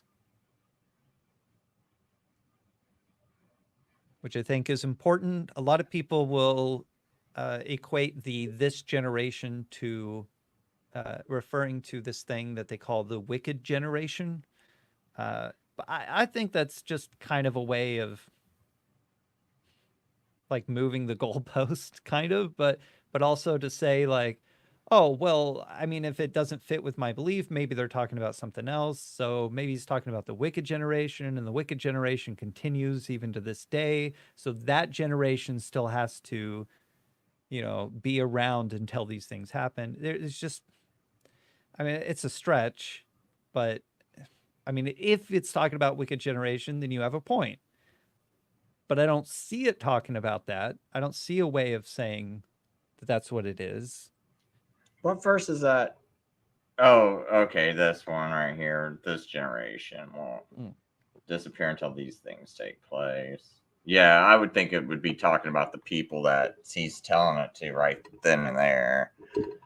And the then only thing, though, that I think I would probably disagree with you on right now is just because when you said verse 29, You said that's talking about the crucifixion, and I just think that's talking Yeah. about 70 AD when all that happens to Jerusalem. Right. That's why I started this whole thing with the crucifixion accounts to show you that they all talk about the sun being darkened. That's why I brought up the astronomical article about the lunar eclipse happening at April 3rd, 33 AD, and the Psalm 110, Daniel 7, talking about how this ascension thing, like he's gonna reclaim the nations, he's gonna get his kingdom and disrupt these other powers. Like they're all just gonna be, destroyed by this. Yeah, see, I would just say that's probably more. And Just because it says the moon will not reflect its light, and I'm pretty sure that there was like a blood moon on that day of the crucifixion, but right, so it's got to yes, reflect yes, the sun's light if it's got a blood moon. because it's in a percentage of the Earth's shadow, which is a lunar eclipse. Yeah, see, I just don't know. I just can't. That's what a blood moon is. It's in the Earth's shadow. Right. So if it's in the Earth's shadow, um, it's still reflecting the sun's light though. Or Well, maybe then you're not. I guess if it's in its shadow, you could say that's why it turned blood red. Because right. at first when I'm reading this, um Well, he's also I'm thinking it's quoting. not giving light at all. But yeah, I guess if you're saying it that it's a lunar eclipse, that would it's not really reflect. It's kind of like being hit by the Earth's shadow. So I could see that. So okay. Yeah. So then in my notes, I have just a disgruntlement against the ISV here in verse 36. uh, because it says, no one knows about that day or hour, neither the heavenly angels, but only the Father, because just as it was in Noah's time, so, and then it has the word it will be, and then it has the word when the Son of Man comes. But the words it and when are not in the Greek. So, I mean, so will be the presence of the Son of Man just fits so much better. And that's, I believe that's another Parousia that I didn't mark down. But ISV being a thought translation is why I think there's a lot of this idea is like, okay, well, so this is what they think, and that's why it's being translated to coming of the Son of Man or when the Son of Man comes or a second coming or anything like that, is because they have that idea first, and then anything that they can find that they could possibly get away with translating it that way, they do. And when they can't, they're like, oh, well, obviously, Paul's talking about his bodily presence, not his bodily second coming of Christ. Obviously, obey in absence as well as presence, because you can't obey in absence and also not being here yet, because those are the same thing. So that one's presence. But this other one, that can be the coming. Like that will translate to coming. So that's what, and then here they had to add the words it and when in the ISV. Okay, that's pretty interesting, man. I've never thought about that. As far as, as it kind of goes on talking about other things, Noah, the flood, and swept them away and things like that. And one will be taken, one will be left behind. There's a whole different conversation to have related to that. And I have, after, because this is where I started taking notes, I have my thoughts in between verses. And then at the very end here, I have my concluding thoughts. And then I did more study and came back to this, reread it. And then I have written down in my notes second thoughts. And then I did a lot more study. And then I came back to this and I was like, okay, third thoughts because I was developing this bigger picture of what was going on the entire time. And this is when I get into a couple different things. When I really started to realize this word presence was in there and explaining the new temple and things like that. And then I came back to it a little bit later. And was like, let me finish this up because I have some fourth thoughts. And even today, I would be tempted to write my fifth thoughts, except those are in my commentary. Now, what I'm scared to do is ask a question and get too sidetracked. I don't know if you want to like me just to star this and save this for later, or if you want to answer it now. Like because sometimes like you start to answer questions, and someone keeps shooting things. But if you want to give an answer to it, or just like wait until later, that's fine. Is this one of the earliest ones, or is this recent? Oh, this is a recent question. Like he just asked us. He said, when Jesus warns this generation, if they say the kingdom of heaven is here or there, is it safe to say that they were being warned of the deception to think it was him during 70 AD? I don't really quite understand that, but I don't know if you just want to move on, it's fine. I just maybe Paul, can you give some clarification on where that is? If they say the kingdom of heaven is here or there. I think it's wasn't it a little bit earlier?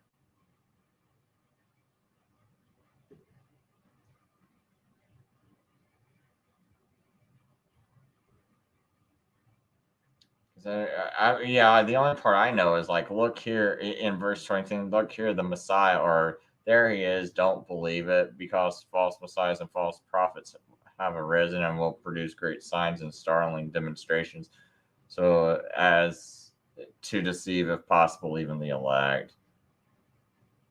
I don't know, man. I mean, that's like the closest thing I can even think of that. So, but they're not, or he's not talking about the kingdom of heaven there, so. I don't know, man. I like at first I was thinking it was this verse he was talking about, and now that I like went and read back to it, I'm like, I don't know. So Yeah, maybe some clarification. We'll get to it later. But yeah, I didn't mean to like break your concentration, man. We just keep going. Yeah. So the first starred comment here from Paul. Yeah, I mean, if you want to start going back to this, but I just don't want to get so sidetracked from everything else. Okay. That you were about ready to present. If you got more stuff you want to present. Do you know the parable as Jesus is talking about? I hope that's not right up next to the seed thing, because I don't want to talk about the seed thing. We did that. The two in the field, like right where is that? Like right there. Watching day the Lord is coming. Be sure during the night would become. There two will be in the field. One will be taken. One will be left. I think he's saying right here, this verse 26. Look, he is in the. So behold, he is in the desert. Do not go forth. He's in the secret chambers. Believe it not. I think they're just talking about, because he says false prophets will arise. For behold, false prophets have already arisen. So if they say to you, remember I told you beforehand, like he is the Christ, because they don't know he's about to die. But other people claiming to be the Messiah have already shown up at this time. They've already gotten followers and they've been martyred, but their followers have all broken away. And then more will also come after this, also claiming to be the Christ, claiming to be the Messiah, and they'll gain followers. They'll deceive people. But everybody whose leader died, that was the end of their entire movement. It was gone after that. So he's telling them not to be deceived because he's going to die. And they're immediately going to be thinking, well, should we start looking for someone else? Was he false because he died? he was captured and crucified. Like, was that supposed to happen? It's going to be a very shaking thing for them because they did not understand until much later. Even while they were spending time with him in his resurrection, he was still explaining to them things, yeah, which they'll even recount. Like John will say, "We didn't understand this." When he said, "Okay, Jesus was talking about his body, but we didn't know." So he makes it very clear that it wasn't until much later that they started to piece this together. So yeah, I mean, they're going to feel kind of lost. And there's going to be these other people out there saying that they are the Messiah. Don't go after them, because guess what? He's going to be noticeable. His presence among you is going to be undeniable. And then what happens? He appears to them for 40 days in his resurrected body at various times, teaching them things, telling them more things, and then gives them a command, and then he ascends, and it is undeniable.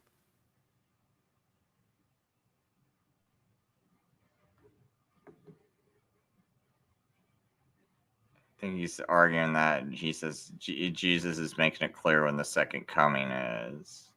Right. So, I mean, I can give you, and I've probably described this to you as well as Kelvy on your stream, when I said there's a coming of Christ, which is the incarnation. There's a departure of Christ, which is him giving up his spirit, death during crucifixion. There's a second coming of Christ, which is his resurrection. And then there's a departure of Christ, which is his ascension to heaven. So I would say that, I mean, yeah, this is that second coming, but it is not a coming that we are waiting for. But only if you take like that kind of, coming, going, coming, going. And if you want to say there's a third coming, then you're defending the Trinity and saying that the Paraclete is the third, the Holy Spirit.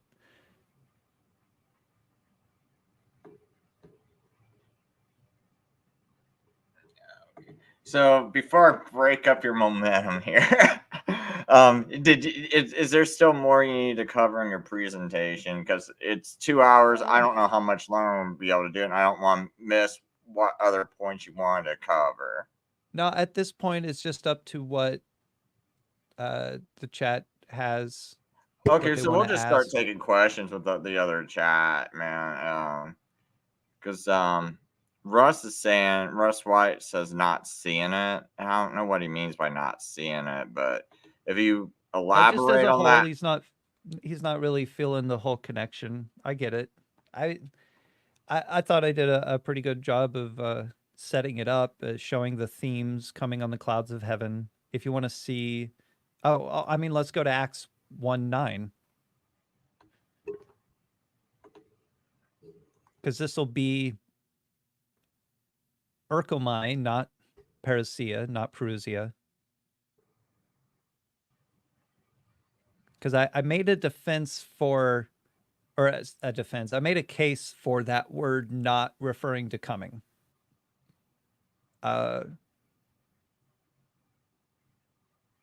at X19, right? Yeah. Oh, when? Is this it? Is this the one? And Or when he had said these things, as they were looking on, he was lifted up, and a cloud, there's your cloud, took him out of their sight. So this is his ascension, and this is where it mentions the cloud. Right.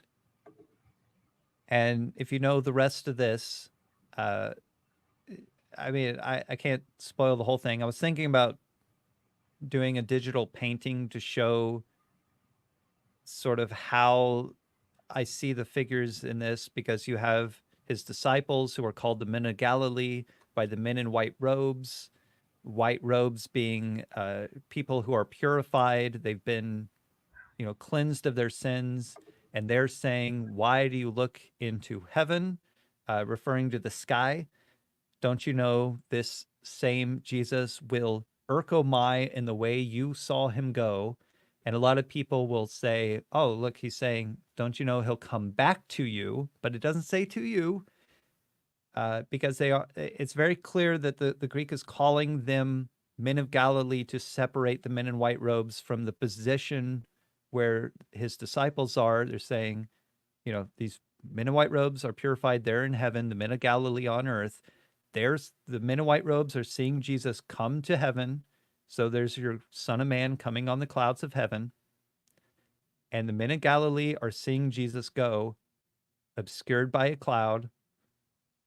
So he will come to heaven in the way that you saw him go. I don't see any need to stretch that out and start adding words like come back or anything like that.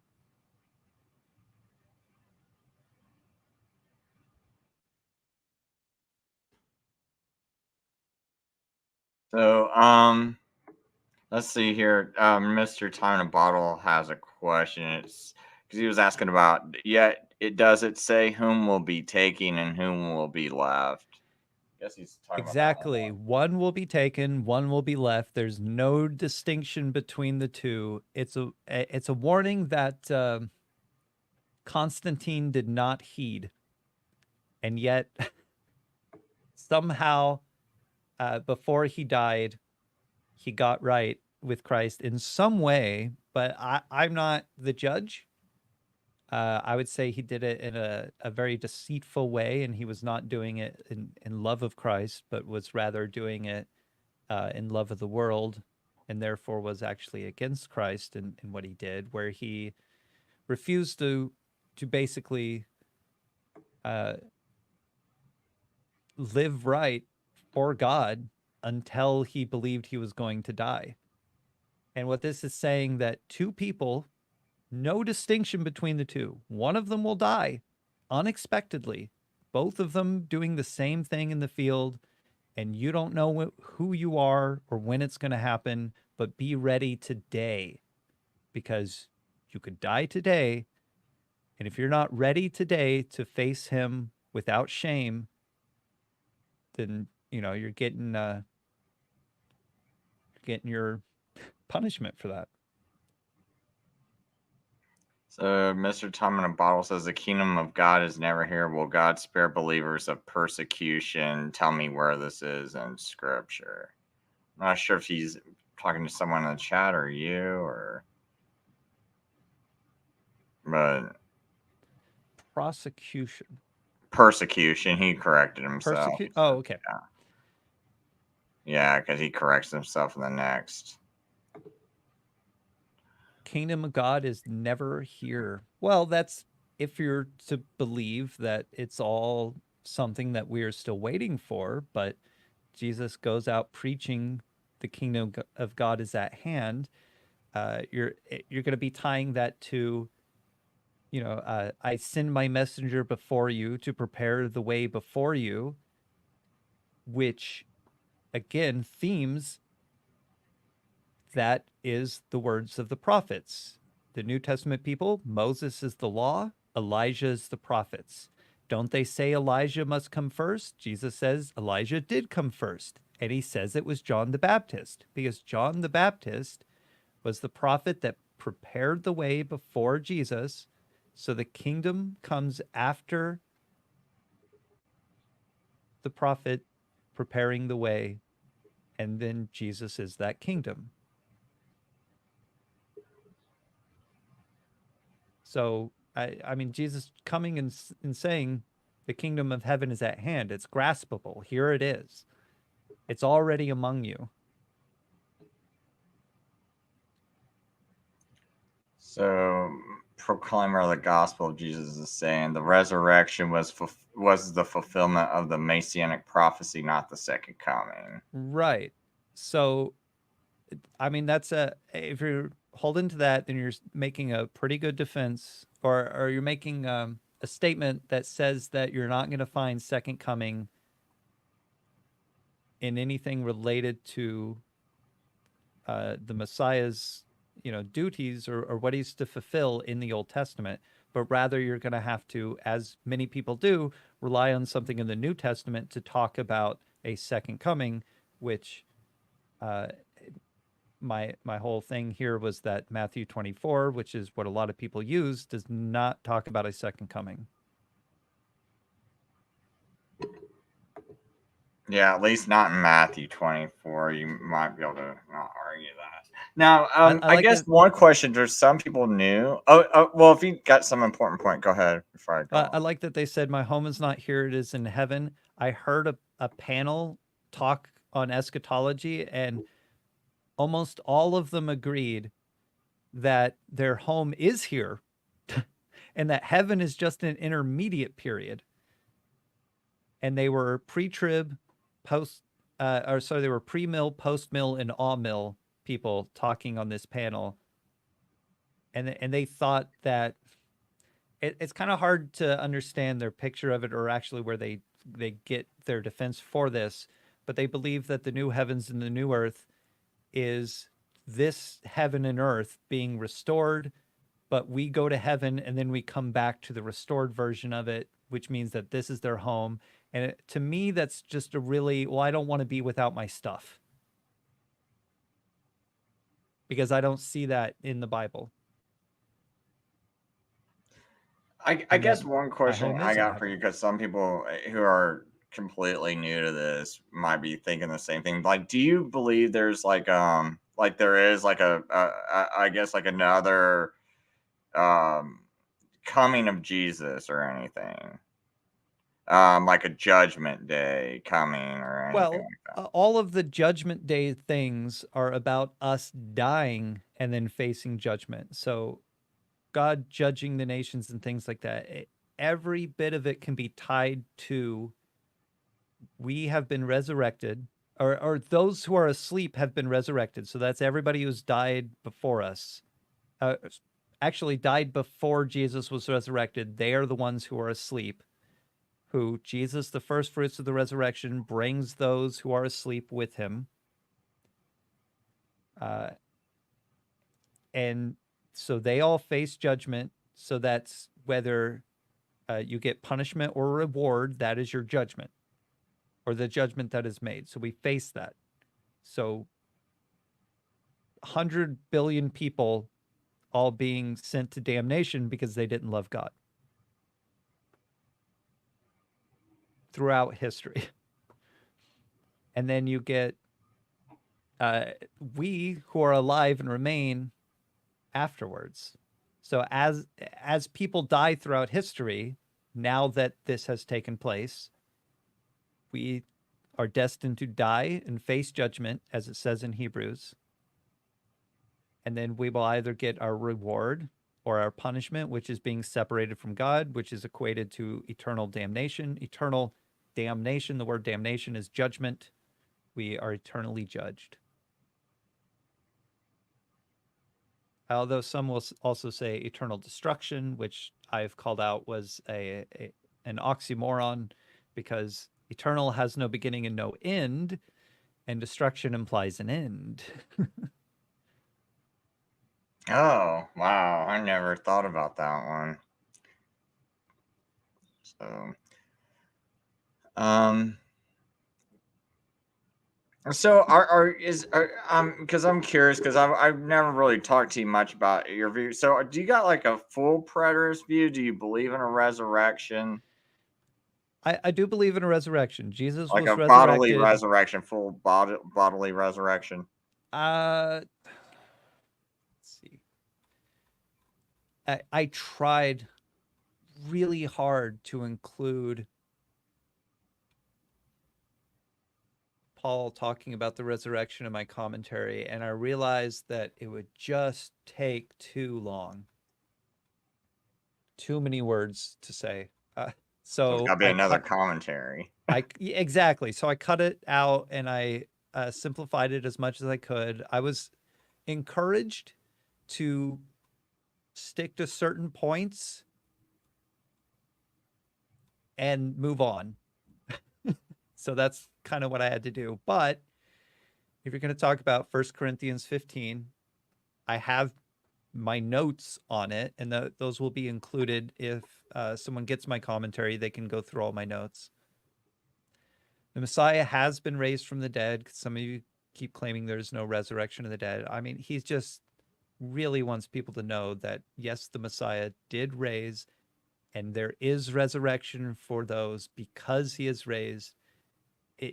Paul is just keeps hammering that point home as he talks. Yeah, because I mean, my thinking is, I would think there would be a bodily resurrection too, just as like Jesus rose in the body, and I but like I said, when I started studying Daniel, and started realizing how much people had just twisted the language and the interpretation of Daniel, not applying proper exegeting of the scripture, it got me to wonder, just like I'm kind of blanking out my mind for everything else, because I feel like I gotta reread and restudy everything else again, because it was 30 years of being taught the Bible under that kind of lens. And I'm just like, this is really bad. Like I probably need to just blank everything out and start all over again, and not. Right. So when I say I It don't have helps no to, beliefs, I look like some ignorant person, and maybe I am, but what it is I'm just blocking out everything, because I feel like I have to relearn everything. well, ignorant person, but not willful, because I see you very deep in study on this, and you're doing a really good job at it too. I appreciate that. So, uh, 1 Corinthians 15, verse 35, Here, I I can explain what Paul's saying here, or I can just repeat it.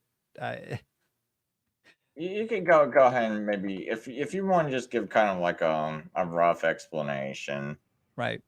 But some will ask, how are the dead raised? What kind of body will they have when they come back? You fool. Now, that says everything it needs to say right there. Honestly. Because he calls them fools for What? asking about a body and coming back. Okay, hey, what verse are we in? Verse 35. Oh, 35. Okay. Okay. Some will ask, how will the dead be raised? With what kind of body do they come back? You foolish person. What you sow does not come to life unless it dies. So the body dies. Okay. And what you sow is not the body that is to be, but a bare kernel, perhaps of wheat or some other grain. So our body is not the thing that we will have. It is a shell that houses the thing that will grow out of it. But God gives it a body as he has chosen, and to each kind of seed its own body. For not all flesh is the same, but there is one kind of humans, another for animals, or one kind for humans, another for animals, another for birds, and another for fish. There are heavenly bodies and earthly bodies, but the glory of the heavenly is is of one kind, and the glory of the earthly is of another. There is one glory of the sun, and another glory of the moon, and another glory of the stars. And for what's it say?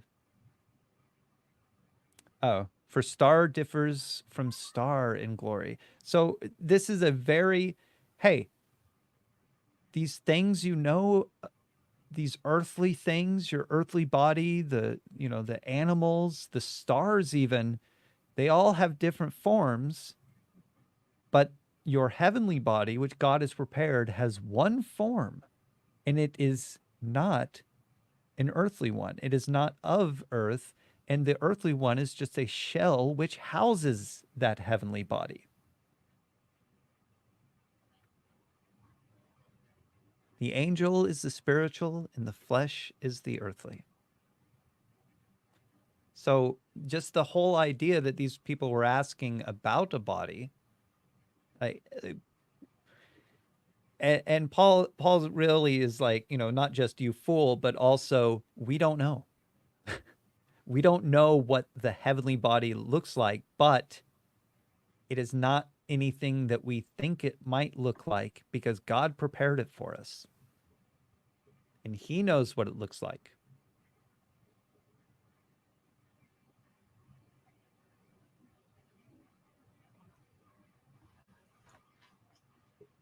Yeah, I just the only thing, see, the one thing I always think back to is Jesus when he was resurrected. There was no body in the tomb, so that same body was Right.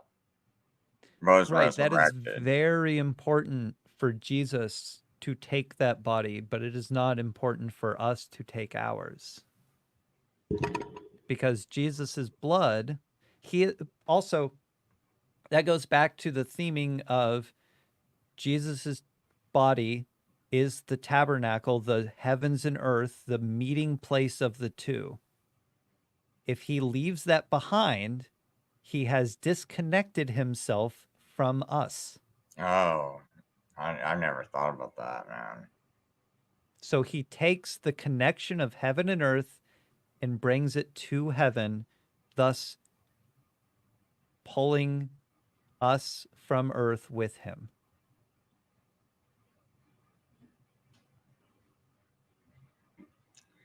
Okay, that's interesting. I guess I'm gonna have to give that some thought. Have you read through Hebrews? It's been a while. It's been a while I since would say that Hebrews does a really good job of explaining this whole temple terminology and the high priest. Now Jesus fills that role in heaven.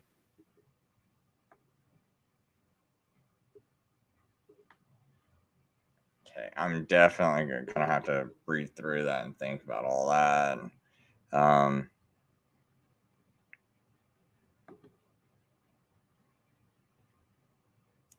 I don't know if you want to comment on anything Paul's saying, or I mean, these are really good things that he's saying. So I okay, mean, all take. I can really do is nod at these. I'll read it because anyway, Paul says the term angel can refer to the spiritual body. Take heed that ye despise not one of these little ones, for I say unto you that in heaven their angels do always behold the face of my Father who is in heaven.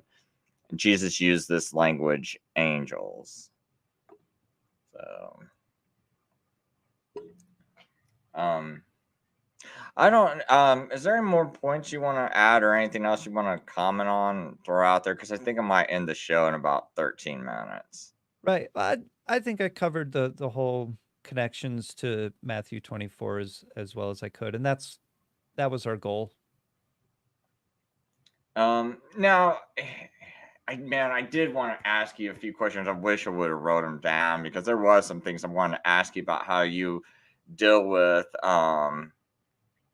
some of the things that came into my conversation with Underground Publishing last week and Aaron, and I don't even know if you can remember some things off the top of your head that you might have wanted to comment on about that, because I wish I would have thought of the questions I want to ask you and how you would have dealt with some of the things he brought up, because we don't have to go deal with everything, but there's like, I don't know if there might have been a couple of things while I have you on that if you wanted to comment about, because I would have liked to have heard your thoughts on anything that you would have liked to have responded back or something, just something he said. Hmm.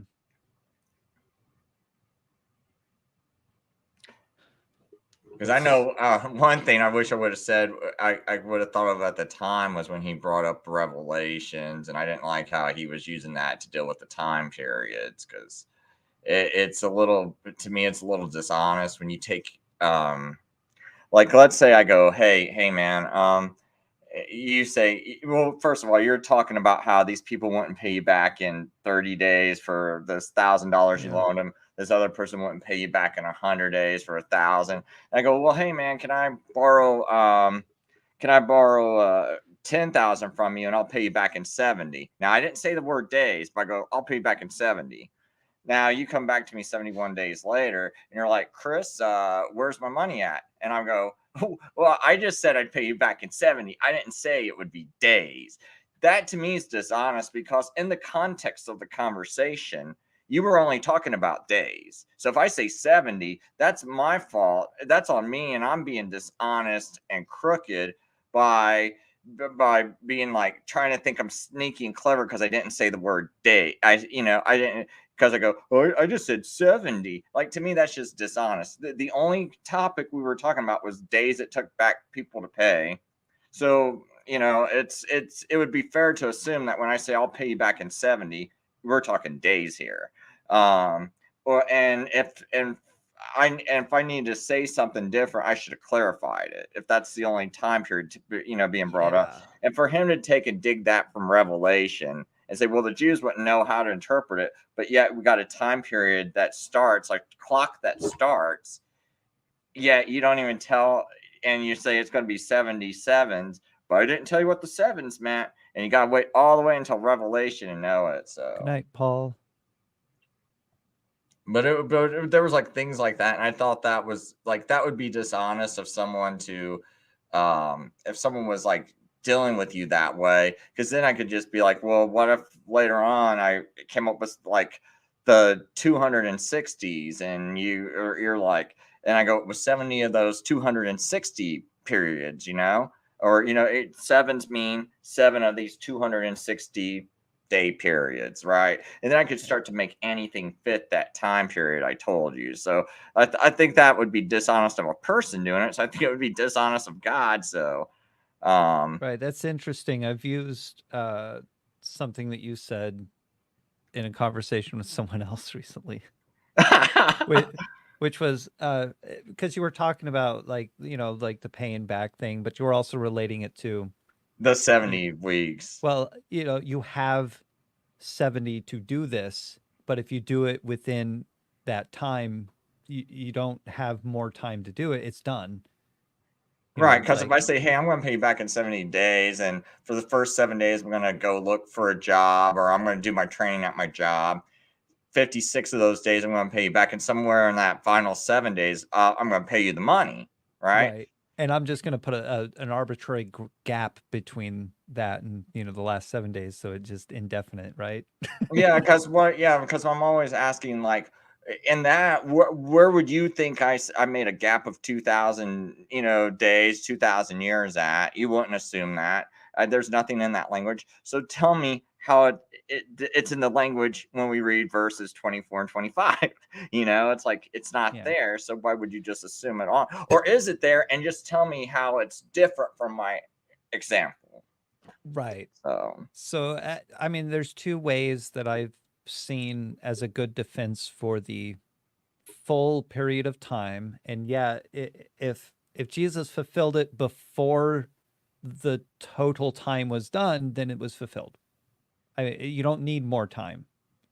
You don't need to wait for the rest of it to happen, because there's really nothing left to happen if he did it inside of that time. But also, when you're looking at 77s, I had a very hard time understanding how this comes out to 490 years, because I was like, I mean, it's like 490 days. What are you talking about? And it's like, okay, well, 70 sabbatical cycles or 70 jubilees. Like, yeah, there are ways of saying that it's this full time period.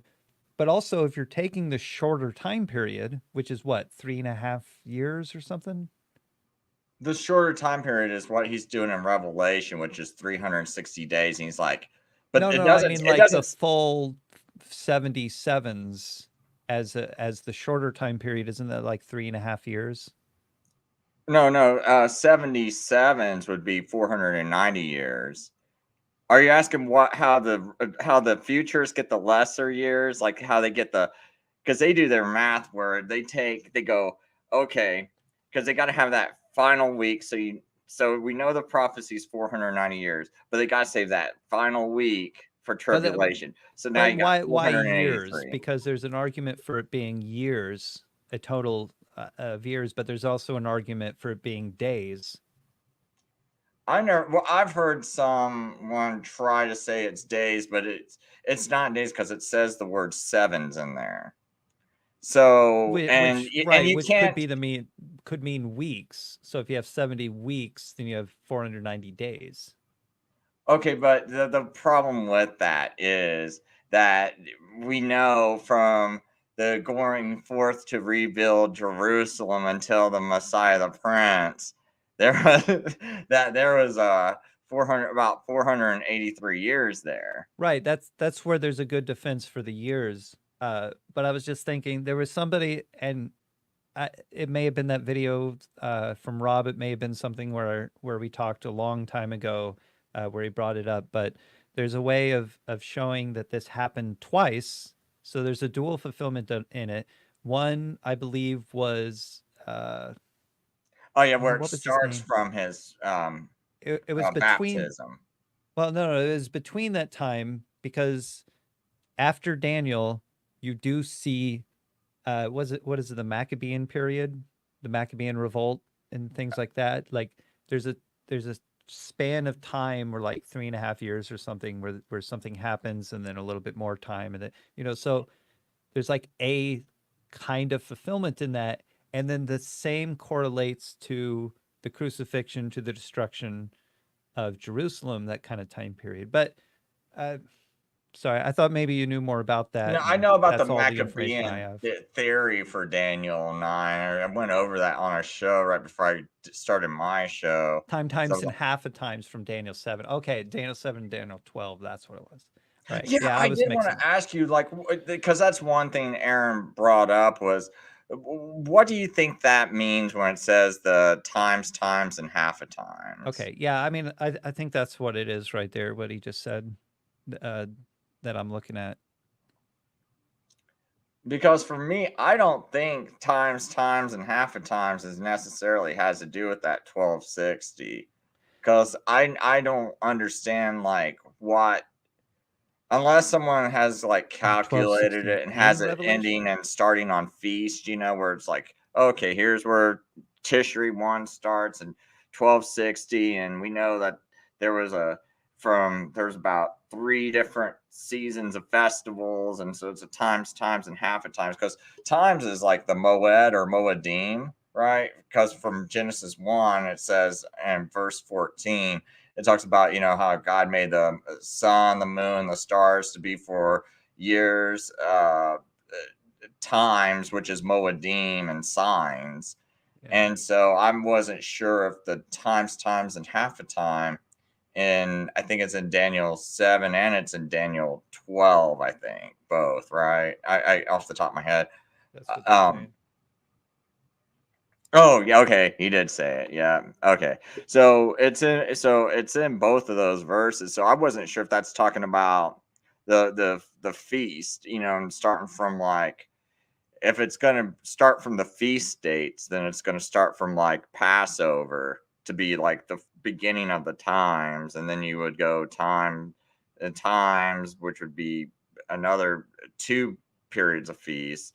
Or was it like a one feast a time, so that's your second feast, and then a half a feast, it gets interrupted, I don't know. Well, I would say to that mostly that Jesus is the fulfillment of Scripture. Only he opens the seals being the prophecies about him, uh, which is what Revelation is talking about as far as the seals being opened. While a lot of people see that as something that we're waiting for him to open the seals. I mean, to me, I make that connection fairly easily. Seal these words. The prophets seal their prophecies or their oracles because they're about the future. That's why they're sealed. Only Jesus can unseal them. He does unseal them by fulfilling them. And they even say we know the words of the prophets are confirmed because of everything that Jesus did. Like the only person, like, because the prophecy is sealed itself after Jesus, but John, as a prophet of Jesus, gives us one last message, which, again, I don't think it's about the future. I think it's about the past. It is a revealing of what was once hidden, which is everything about Jesus fulfilling everything as he has seen it. I guess this would be a good question for you too, because I am a little bit curious about I think it's Revelation 12. I was since Aaron brought that up, I was wondering how you would interpret this.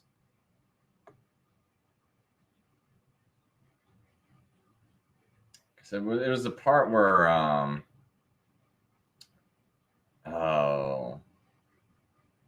I'm not sure if this is it or not. It's like we're the two witnesses. That's the one I'm looking Ah, for. yes, the two witnesses, Moses and Elijah, the law and the prophets.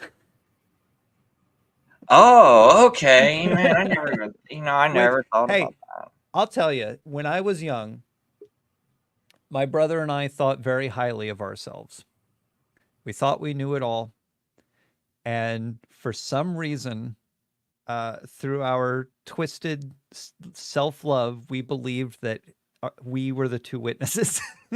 Oh, yeah, I had a buddy from the military. He's a sergeant, and he thought he was that too. I mean, and then I think a lot of people do wonder about that, right? I, Especially when you're like you're a little bit ahead of everyone else. You do start to wonder that yeah, sometimes. we had a fantasy version of Revelation, and it was sick and wrong. And the few things that I would tell my younger self is one of them, you're getting Revelation wrong.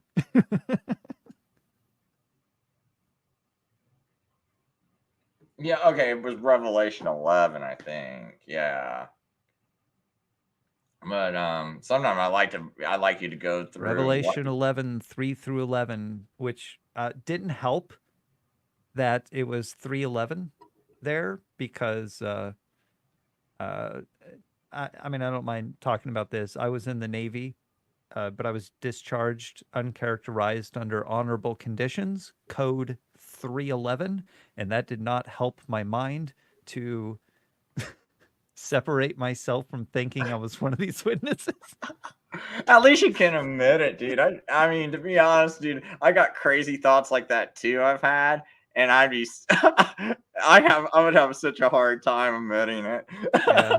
I was just pulling correlations out of nowhere and being like, look, it's me.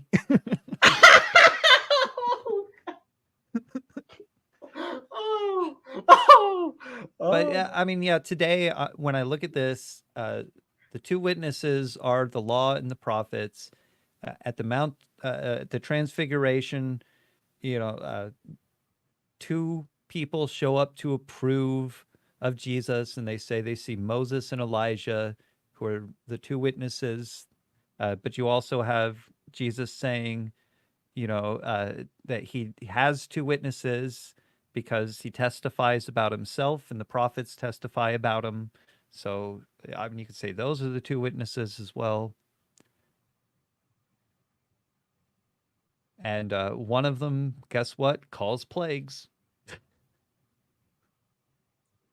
Okay, and what about for 3.5 days? Some of the peoples and tribes and languages and nations will gaze at their dead bodies and refuse to let them be placed in a tomb.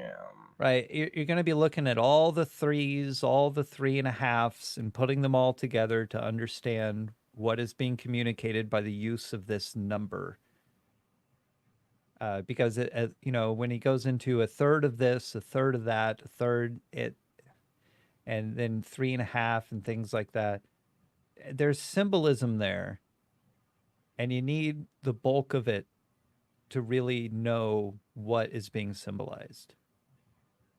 I can probably speak real quick on like a third of this, a third of that, and a third of that. He's just saying the imperfect, the corruptible versions, like the ones that are not for God, because they are half of 6, which is the creation days. They're not of God because he didn't create them.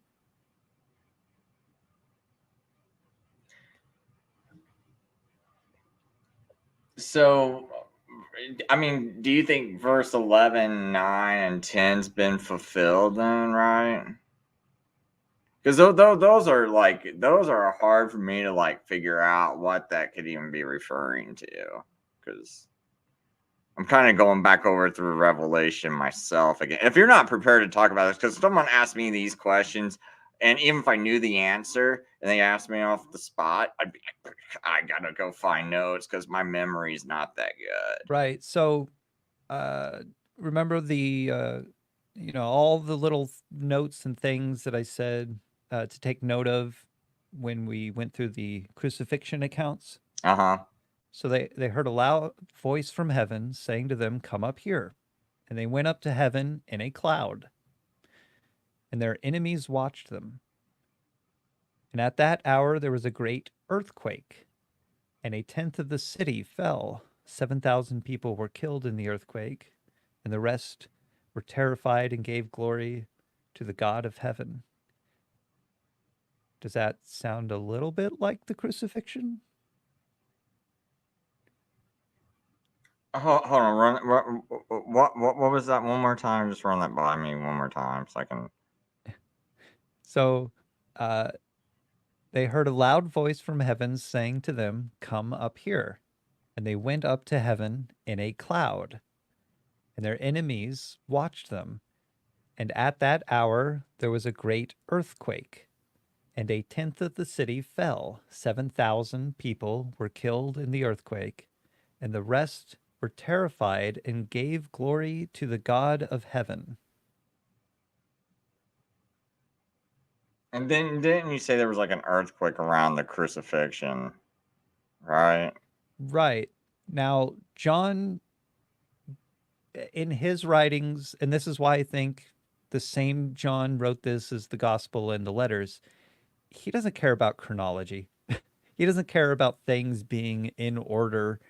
He has a theme that he is sticking to. So when he talks about something, he's being very thematic about it. So the resurrection brings the asleep in Christ with him, and this whole cloud rider thing. He'll send out his angels to gather up the elect. The angels and the clouds are the same thing. This Father's angels, great glory and power. It's just, I mean, you'd have to go back to the beginning of this stream and just take those notes and have them with you. And every time something like this comes up, you got to look back at those notes and say, well, did those themes exist related to these events?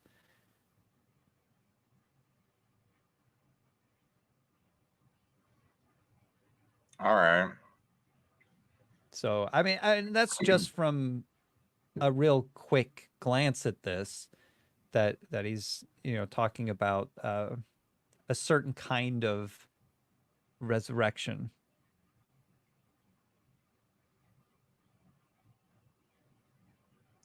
Yeah, see, I just yeah, I just have a little trouble with the whole part about the languages and nations will gaze at their dead bodies and refuse to let them be placed in a tomb. And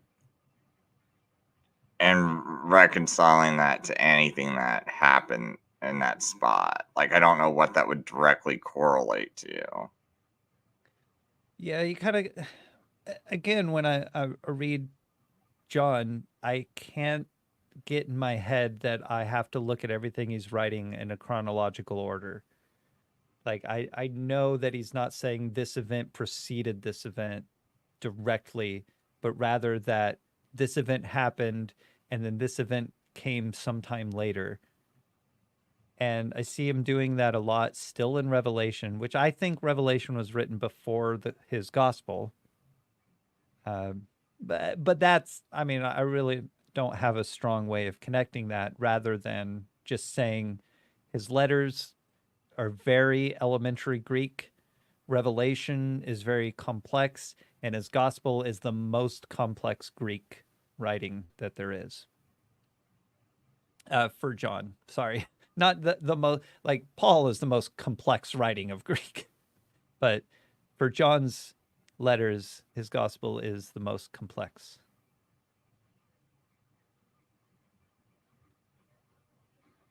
So I mean, he's describing events, talking about many different types of things. You know, like this happened, this happened, this happened, but they're all about victory in Jesus.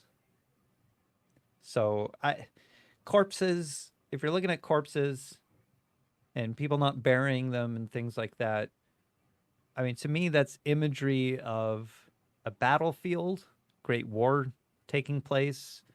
You know, you could be looking at, is there any historical event where, you know, around this time, there was a battle to which, like, all of the bodies were just left out on the field because nobody wanted to go out there and face that.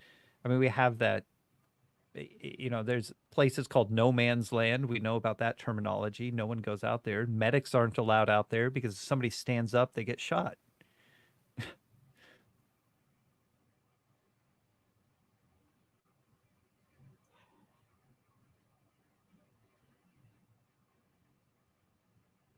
So, okay, so it says, "And I will grant my authority to my two witnesses, and they will prophesy for 1,260 days, clothed in sackcloth." You just think that's? Do you think that's just the law and the prophets then?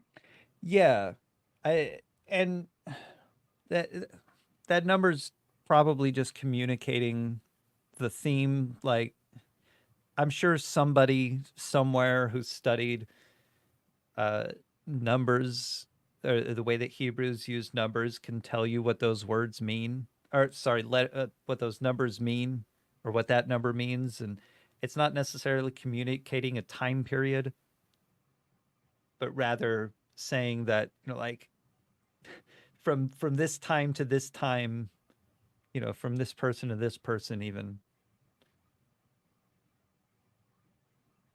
Okay, But hey, because I was just curious because I do know there was like a couple of people, and now I'm starting to study that time period right, hey, where I like you gotta had I someone gotta use named the restroom. Jesus even prophesizing for um up until the destruction of the temple. I gotta use the restroom. Oh, sure, sure, sure. So I'll be right back. But if you want to start closing it down. All right, that's fine. That's fine. So, yeah, I'm not. Yeah, I'm not sure. I'm feeling that explanation. I think I'm still looking for something a little bit more as far as how to interpret Revelation correctly. Now, I just thought I'd ask him to throw out some ideals to me and other people. I mean, if someone else has got like a real clear way of explaining this, you're more than welcome to maybe we try to do a show sometime. You walk me through it, but I'm tired of like anyone that thinks Daniel 9's in the future and that's about a future Antichrist. No, but someone else that thinks Daniel's fulfilled, Daniel 8's fulfilled, Daniel 11's fulfilled. If you want to walk me through what you think's a really sound explanation of Revelation, yeah, at least chapter 11, I'd be interested because that was I don't think it's necessary to, if I'm like debating a futurist, to have an explanation for this stuff. As at least as far as I know, um, because I think the language in Daniel 9 is pretty clear. I think the language in Daniel 8 is pretty clear. The language in Daniel 11 is pretty clear that this stuff it's got past fulfillment, and there's no reason to think it's a future, especially Daniel 9. Um, but when it comes to Daniel 11, when I'm walking through it, when it says, "I will grant my authority to my two witnesses, and they will prophesy for 1,260 days, clothed in sackcloth." I'm willing to say this could be referring to 70 AD. Not that this was written prior to it, because I think it could also just be written in a way to where it's kind of giving you like a symbolic overview of things that's already happened or something. I mean, I'm even keen to that kind of interpretation. But yeah. See, I was like telling the people while you were gone that it's like I did like I know where I read this part about I think it's a guy named Jesus that was actually prophesying that the temple's going to be destroyed and talking about the destruction of it. Like from I want to say maybe 62 AD or 63 AD until it was destroyed. And like they, Barsabbas, huh?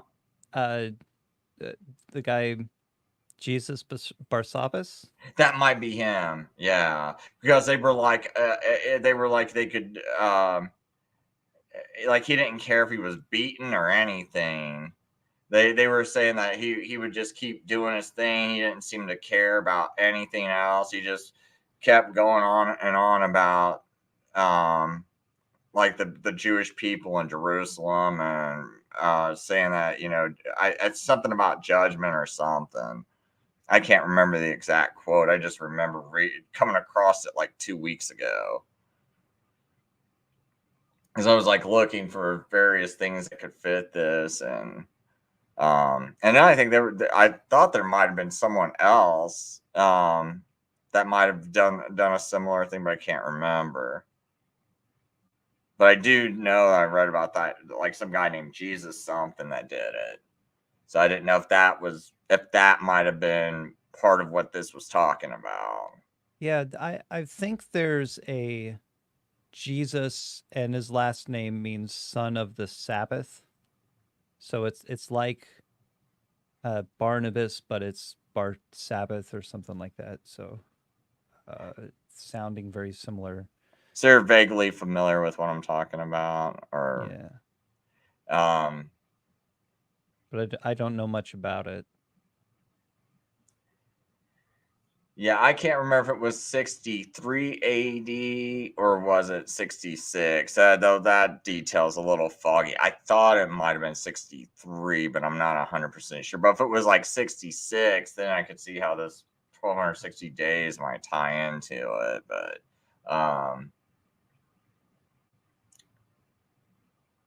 But yeah, like that one, that I will say, man, that's kind of like tough for me when it's like because I don't understand how like the law and the prophets will prophesy for 1260 days clothed in sackcloth. Like how would the law and prophets be clothed in sackcloth, and what would that meaning mean? Well, Moses. When the law came to him, he was enthroned and given all these exquisite robes. Oh wait, no, he was in the wilderness. He didn't see the promised land. So he was, he had a rough life, and then just all of those people that followed the law, they had, rough times and things like that because that's what they were given. The law creates transgressions because without the law, there is no those transgression against the law, right? It's the whole thing that Paul goes into in Romans. But how were the prophets treated? Not great. Like clothed in sackcloth, it to me just sounds like, I mean, yeah, they weren't rich people going around being rewarded for what they were doing. And a lot of people looked up to Moses. A lot of people uh, cling to Moses because he spoke directly to God. But he was out there in the wilderness. But it's not just Moses. It's just, this law is a hard thing. It's a burden to which no man uh, can actually carry. But that's why we had sacrifice. Yeah, and then So it's just like when it starts to get down to that part redeeming. about they will have power to shut the sky that no rain may fall during the days of their prophesying, and that they will have power of the waters to turn them to blood, to strike the earth with every kind of plague as often as they desire. And when they finish their testimony, the beast that rises from the bottomless pit will make war on them, conquer them, and kill them. And their dead bodies will lie in this great city that symbolically is called Sodom and Egypt, where their Lord was crucified. And then 3.5 days, some from the peoples and tribes and languages and nations will gaze at their dead bodies and refuse to let them be placed in a tomb. So it sounds like it's like, okay, so if we say that's the law and the prophets, it's like for 3.5 days. Well, I mean, they're there's a gazing at lot their more leading up bodies. to that now too, because the more you talk about it, if you can remember all the themes that we covered, you're seeing, for 3.5 days, who actually buried Jesus? Be Nicodemus and Joseph of Arimathea, or Yusuf. Two people who were a Pharisee or worked very closely with Pharisees, but the Pharisees are the ones who crucified him. Like they had to fight. Well, they had to make a petition to have Jesus's body to bury him. Nobody else wanted that done, and the disciples all scattered. Like it doesn't say that they weren't buried, but I can see this being very closely tied to talking about just the Lord who has, because the prophets and the law are of the Lord, they're his word, given to us. And Jesus is also the word given to us. There's a lot of things that it doesn't say that I can understand that we're trying to include as when we're looking at the connection here, like, they call these plagues in and they can do it as much as they want. It's like, okay, so who called a bunch of plagues a bunch of times? Well, it doesn't say that they did call a bunch of plagues a bunch of times, but rather that they called the plagues once, which is the Exodus.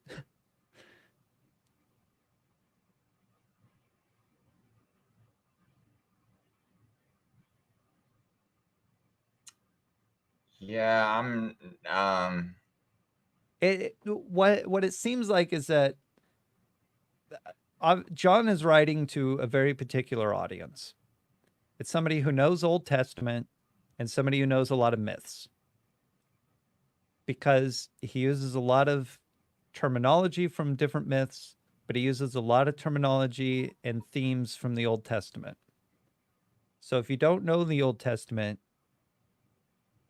like if you don't have that fresh in your mind, then you have to study it and decipher it.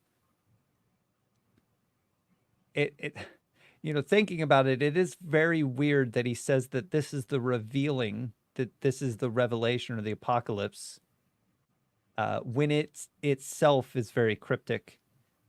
But that is a defense for him writing this on the island of Patmos and getting this letter out to someone or to these 7 churches even, because there are things that he probably wouldn't be allowed to write, but he still wants to write it because he's been given this vision and he needs to share it. So how do you get these letters past somebody? Well, you make them in a way that a particular kind of person would understand them. And then, he's sending these letters out. I could imagine that the guards would just look at it and be like, well, this is an interesting work of fiction.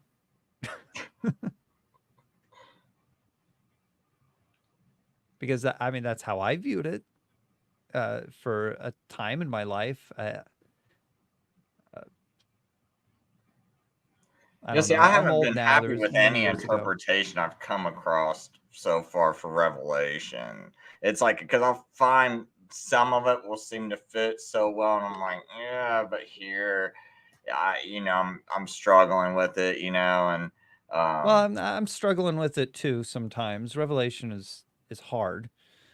especially this chapter. This is one of the key ones I'm trying to like get some kind of interpretation where I feel comfortable with, because I don't like the historicist example, because some of them will make this into years. And granted, it fits pretty good, but where do we get our authority to change days to years? I don't like jumping in Numbers and Ezekiel and be like, well, they did it there. Well, that doesn't mean you do it here, And I just don't like it. I mean, I know people go, but Chris, it fits, 606 AD. And they even did it before the Vatican was lost all of its territory in 1866. And granted, I see historicists all the way back in this, what is it, late 1600s, saying it could mean something's going to happen with the Vatican in 1866. Okay, those guys wound up being right, but that just because they get right, I mean, that doesn't mean that really fits, because they say Pope Boniface III was the first Antichrist, and he accepted that around 606 or 607, and then you can read about the Vatican losing all of its territory. I mean, that's a good point you brought up right there, the term Antichrist. Now, what we read in Matthew 24 was that Jesus says many false prophets and false messiahs will arise. He does not say Antichrist. The word Antichrist comes from 1 John. It does not come from the Old Testament. It is 1 John that the word Antichrist comes from. You know what chapter? I'll just put Antichrist and probably find it. Oh, John 1 2. John 2. Little children, it is the last hour. Just as you have heard that antichrists, and that's a plural word, an antichrist is coming, so now many antichrists have appeared. This is how we know it is the last hour. Even now, little children, abide in him. Then, when he appears, we will have confidence and will not turn away from him in shame. In what did I say that? There's the word Parousia again. Yeah, I was just going to ask you about that. I was like, that Antichrist in his Parousia, in his presence. And now, dear children, endure in him if he appears, to have boldness and not be ashamed from him in his presence. Why is that sentence wrong? I don't know yet. I need a Greek translator to tell me why I translated that wrong. And what you're talking about? It's in 18. That, 28. I have my own rendering of 28. Let me see if I can even see anything in this that tells me I'm wrong before I continue.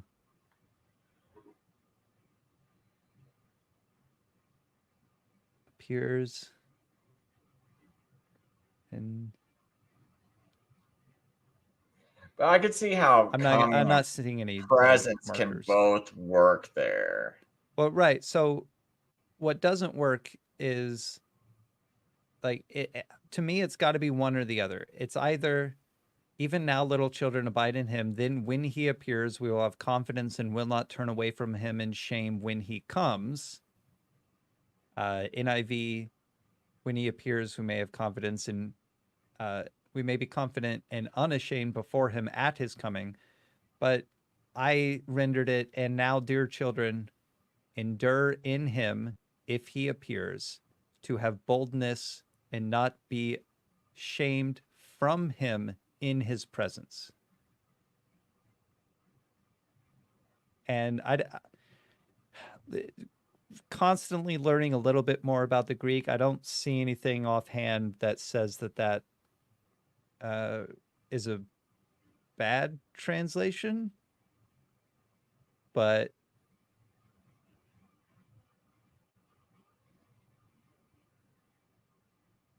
I did this sometime earlier last year, so I've learned a lot more since then.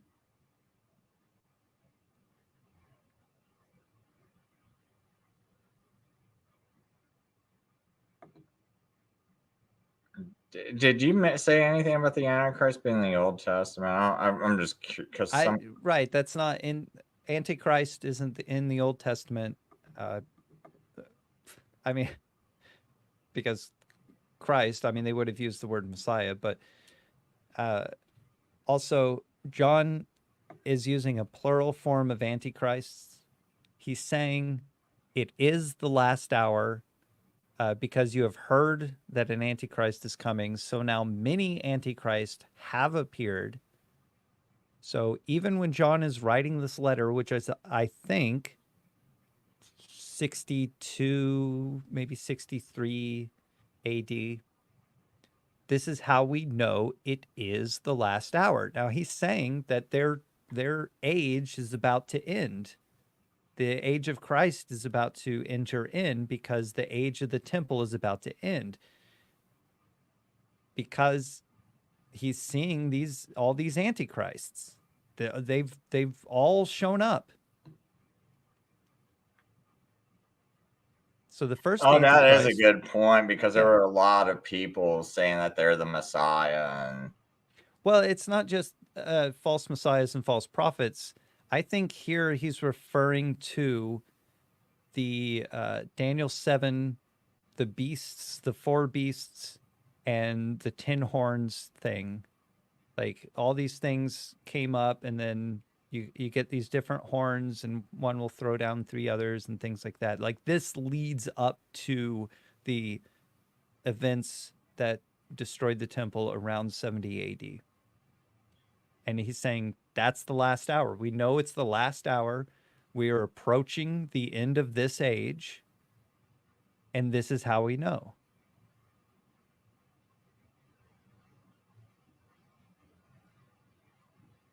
Now, he doesn't say that there will be no more antichrists because, I mean, we see that today. Anybody who is against the gospel, is against Christ, is an antichrist. Anybody who preaches a different gospel, anybody who preaches the worship or the love of yourself is an antichrist.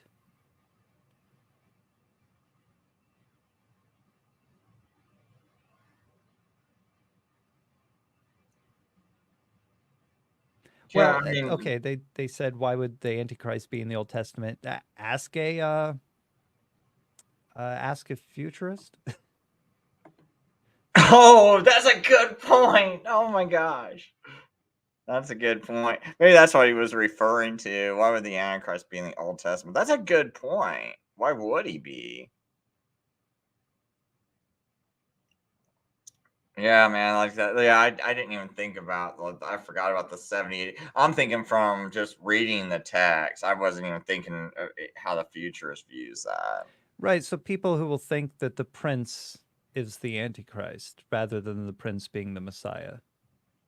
Yeah, okay, that's another thing I want to ask you, because I'm not going to let this go on too much longer because I know my. Let me think of that version, Daniel 9. Um, see, I use like Young's literal translation Ooh. because to me, when you're looking at it, you get down to that verse. Um, Anybody who says that it's a literal translation doesn't understand what they're translating. oh, yeah, that's true too. Yeah, yeah. Um, but when you I've get down to, seen oh, go ahead. when looking for anybody making a connection of the word Parousia to presence, I found a very disappointing translation where somebody who did not understand the grammar of Greek translated the New Testament their way using the word presence, but also like if you look at even this sentence in First John where it has the word his in the Greek, sorry, different version on that, but it is his. It's at the very end of the sentence. They think a literal translation would put the word his at the end of the sentence in English.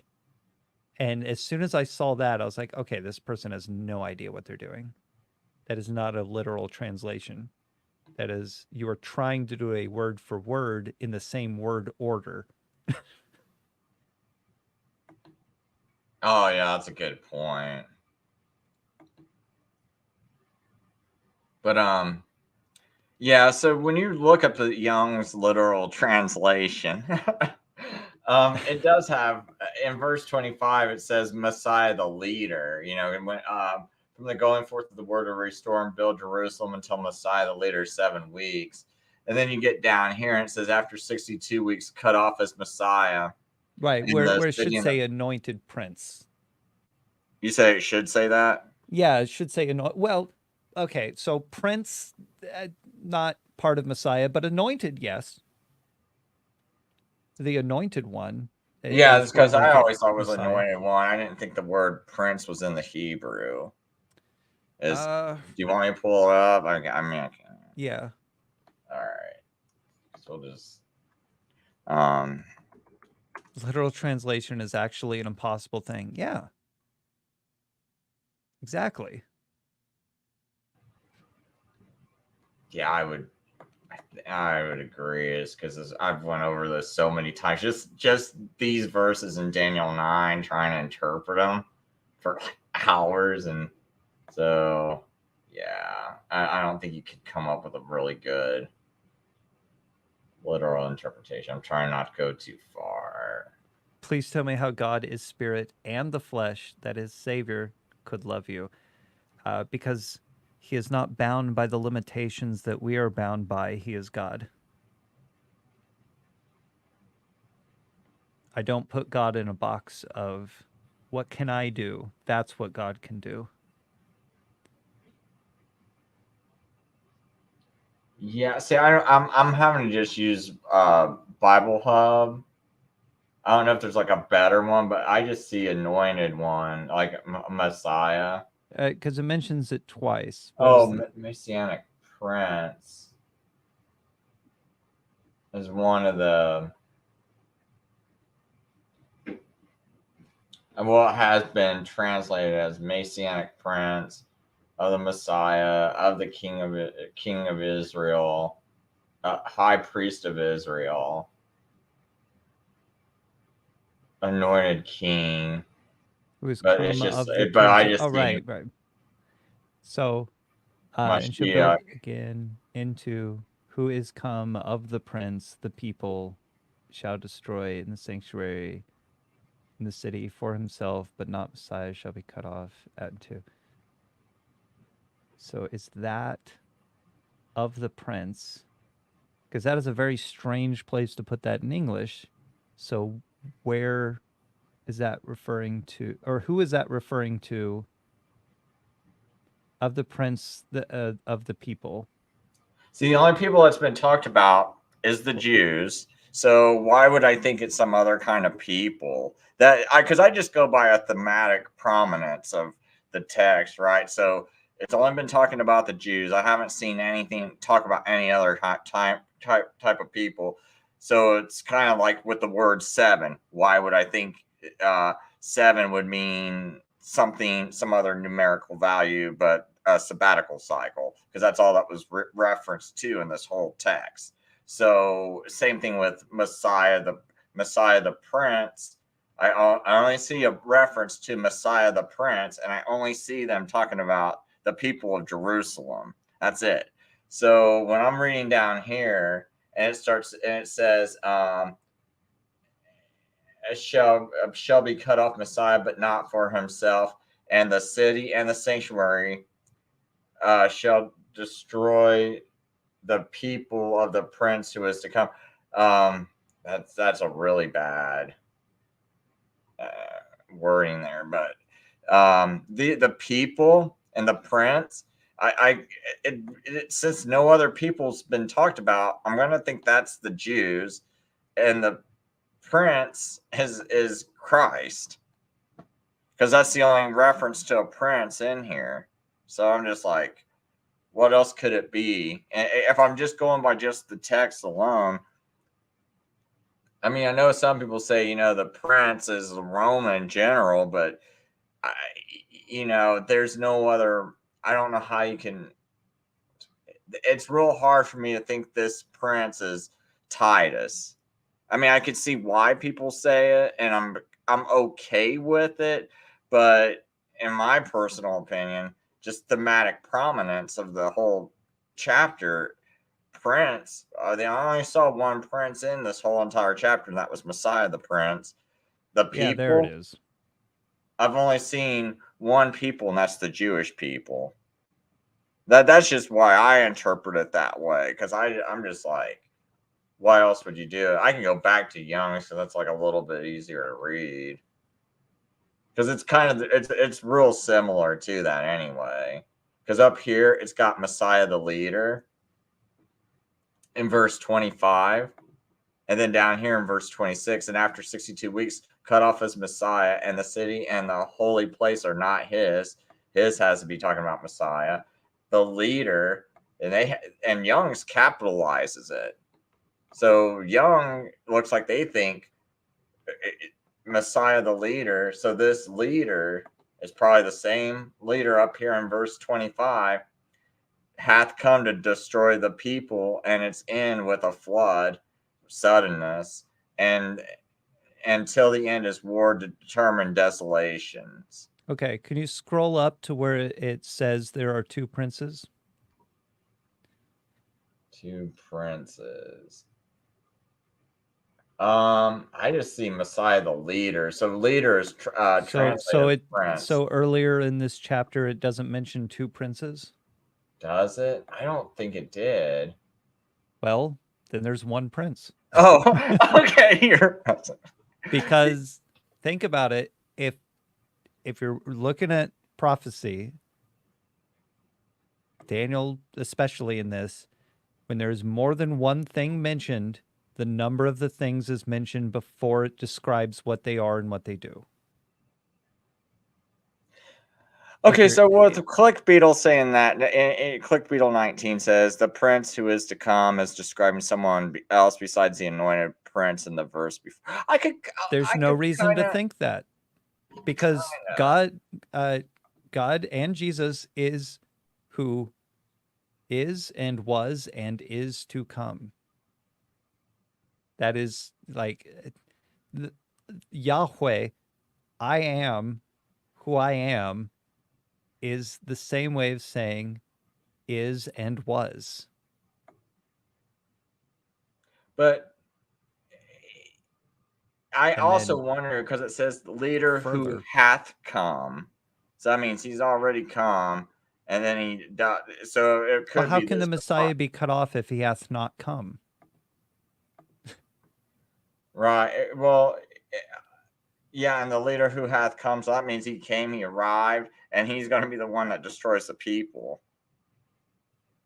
You know, I don't know, like, because it's not some prince in the future who will come, because I think this would have to be will come if you're going to say it's a different prince. I think it would be someone else that will come, a leader that will come. That's the only way I could even start to, for me at least, to allow. Maybe you got a different prince like Titus that does this instead, because it would have to be will come. It would also have to say that there are two princes. Now let me tell you about the first prince. Now let me tell you about the second prince. Or there are two horns. There are two anointed ones. There are two, like there's no mention of there being two, but rather a term that is used multiple times and thus describing the same person. He says it is to come in all the other main versions, which is still describing Jesus, because he is who is and was and is to come. Yeah, I would still lean in that direction. I'm just saying, like, if it was like, maybe if it had will in here, but you're saying some of these do say is to come. But either way, I would personally just still lean towards, just because there's no other prince mentioned, I'd still lean towards it's got to still be talking about Messiah, because that's the only time Prince was even mentioned. Right. I would also lean towards it talking about something that in the time this was written hasn't happened yet, which is Jesus. I need to ask Mark what he might think of that Hebrew there, because I get this guest on here, Mark Matheny. I think he might have been on here once with him. I'm not sure. That panel, I was late at night, so everything's blended together for me. But he knows Hebrew and has about the same the same look on Daniel 9. So I'd be curious what he thinks. Right. I would also be curious as to what the Septuagint says. So when Revelation was written, I think it was written sometime around 90 AD, while John was on the island of Patmos. There's plenty of evidence to support it, and it in calling it John's apocalypse. Think about what the word actually means, not how it's used in pop culture. It is a revealing of things once hidden. There's no reason for it to mean that it is talking about the future, but rather revealing the past. Okay, so I didn't realize Click Beetle was I guess Price or at least taught a futures view. But the reason why this sounds like Jesus to me is if you just kind of look at this passage, you see in 483 years of passing, it's talking about a word that goes out to restore and build Jerusalem. And it's talking about it's going to be a broad place hath been built again, and the rampart, even in a distress of time. So it's talking about these things also being rebuilt. Jerusalem is going to be restored. It clearly looks like its end's going to be with a flood and desolations. We know it got destroyed. And we know this is the 69th week right here, right? Because you already had the 7 weeks up here that occurred. And we're adding the 62. The 7 weeks right here. Then we're adding the 62 weeks. So now we got 69 weeks altogether. And so we also see this word after right here. So now after 69 weeks cut off as Messiah. So the natural thing to be is if Jerusalem is going to be destroyed, we got a 2,000 year period of time if we throw this into the future to our day and time, the 70th week. Why is it that we see Jerusalem being built again, these things being restored, a mention of all these things happening? And that's just a 483 year period. But now we got a year now between verse 26 and 27. We just assume this is a third temple. Yet 2,000 years have gone by, and we don't have any mention of it being restored again, built again, nothing being built. You just jump to verse 27 and assume it's talking about a third temple. That's what the futurist view is doing. And I think that's a little crazy just to think 2,000 years ago, there's a 2,000 year division here, and there's nothing mentioned about rebuilding anything, but yet we got descriptions of things happening in 483 years. Then second of all, you see the word after. This is just, to me, the dead giveaway. After these 69 weeks, Messiah's cut off. So those 69 weeks are in the past, right? So now you got a gap right here. My head is like where the crucifixion is. But now if I say this is the past, so this is your 69 weeks, right here's your future. You got Jesus like in the middle being crucified. Well, then he's not within the 70 weeks anymore. So now you got to say that Jesus's crucifixion means absolutely nothing to the prophecy because he's outside of he's in that 2,000 year gap. He's in that 2,000 year gap that's not supposed to mean anything. So if he's in that 2,000 year gap, he does not do any of these things. He does not seal up the sins. He doesn't cover iniquity. He doesn't bring in everlasting righteousness. He doesn't seal up the vision and the prophecy. And he's not part of being the Holy of Holies, right? Not part of getting anointed. So if you say Jesus dies outside the 70 weeks, which is what you got to say in that futurist view, because we got the word after right here. Well, Jesus means nothing to this prophecy. So they're missing something in Oh, they're saying 25. verse 27 doesn't sound like Jesus. I don't know. I mean, it strengthens a covenant with many. That means that there's a pre-existing covenant with and he strengthens this covenant for one 7-year period of time for one sabbatical cycle, and in the midst of this 7-year cycle, he causes sacrifice and present to cease, or offerings to cease. Okay, so just Okay, right so the here. first he shall make a strong covenant with many for 1 week, and for half of the week he shall put an end to sacrifice and offering. And on the wing of abominations shall come one who makes desolate. That is a different person. At the end there, the one who on the wing of. Hold on, I don't think the word "he" is even in here. Well, that I was saying your version here is missing a lot of words. Yeah, because as far as verse 27. So this is another thing. I'm wondering, when was Young's printed? And on the wing of abominations shall be one who makes desolate. I'm not really 100% about this one, because I think it's, if I remember the actual Hebrew right when I was going over with Mark with this, I don't even think one is in this.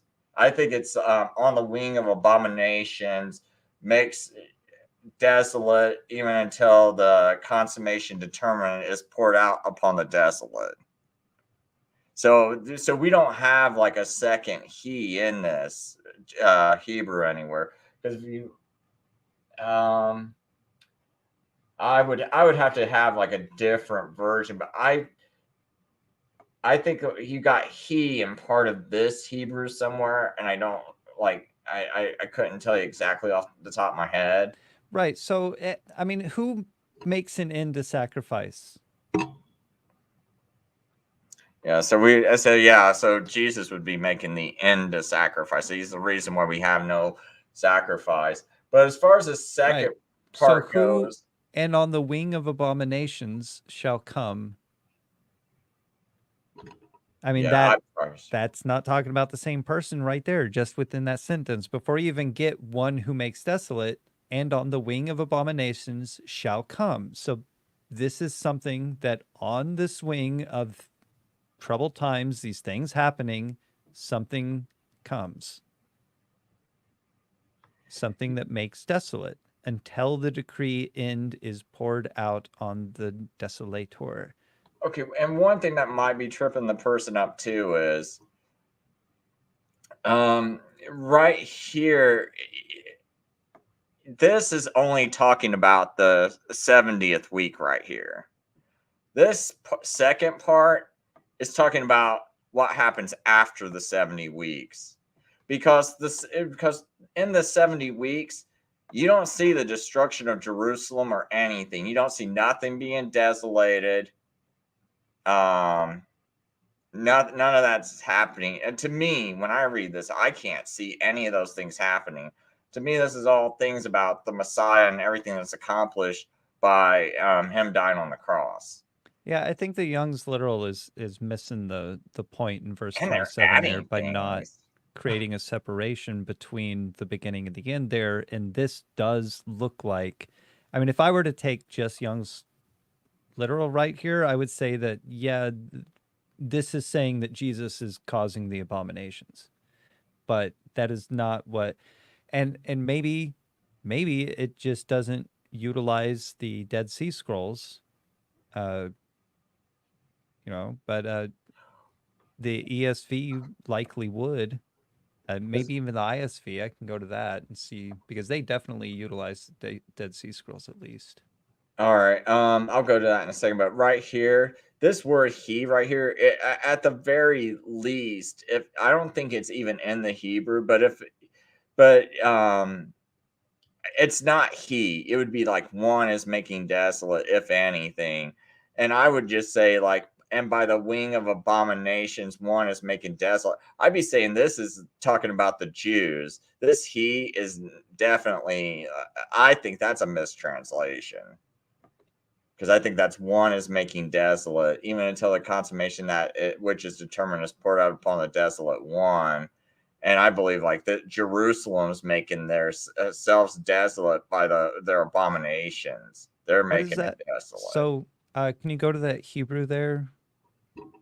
Oh yeah, over It's here. very hard for me to In here? read, but I could go to the ISV now if you want me to. okay, right after suspending the cutting off the sacrifice. Where's that? And he shall bring an end to sacrifice and offering. And right here, and on the wing of abominations. You see, I don't even know that word on the wing. Because what's very interesting is that the ISV says, destructive people will cause desolation on the uttermost edge of the sanctuary until it is complete. So the wing of abomination is what they're saying here is destructive people on the edge of the sanctuary.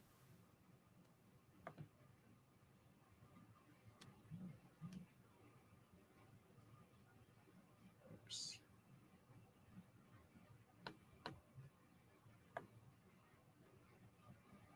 Let me get down to that part.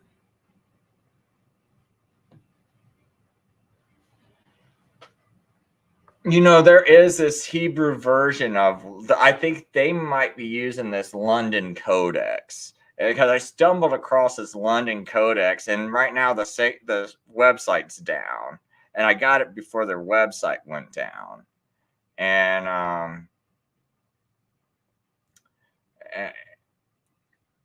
okay, I was about ready to say something else, but I don't need to say that part. Anyway, so I got this before their website went down, and they have in this one part, destructive people will cause desolation on the uttermost edge of the sanctuary. That Hebrew London Codex they got, that they do got this word temple there. So I mean, it makes a lot more sense instead of talking about the wing to be on the edge of the sanctuary. I mean, there's a lot there. I'm curious as to what they're utilizing here for the ISV. It could be some cultural context as well, that they understood the language a little bit better.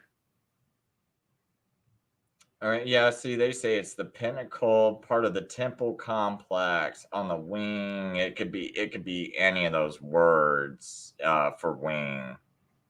Yeah, so there could be a cultural context that they're looking into, like what is the wing of? It's like what is taking place on the outermost edge of the sanctuary, and so on and so forth. Yeah, I had a really long show, man. Like I wouldn't know what hour mark it was like a 7-hour show with Mark Matheny, and him and this other guy were talking about something that the Jews do on that, like this like pinnacle part, and some kind of oh man, it's like part that would turn red or white, and it meant a certain thing. Like if the sacrifice was accepted or not. I think something to do with that. I vaguely remember the conversation, and I think that happened on the pinnacle of it. If I'm not mistaken, it's like I said, it's a long conversation, a little tired at the end there, and a lot to remember, but I don't know if it would have anything to do with that either. And then it's like I also know that I thought there was something to do with the Roman army and that as well when you're reading through something in Josephus. So and where that army was, or where they or something to do with the Romans. I can't remember where something like there would have been some relation to the wing or the uttermost edge of the sanctuary. But just throwing it out there because, like I said, I can't remember all this stuff off the top of my head. But yeah, I think that's a pretty good rendering of it, though. He will make a binding covenant with many for 1 week, and for half the week he will suspend the sacrifice and grain offering. Destructive people, which are the Jews, will cause the sacrifice. I don't think destructive people is a very good translation, but destructive people will cause a desolation. So it's the Jews causing their own desolation.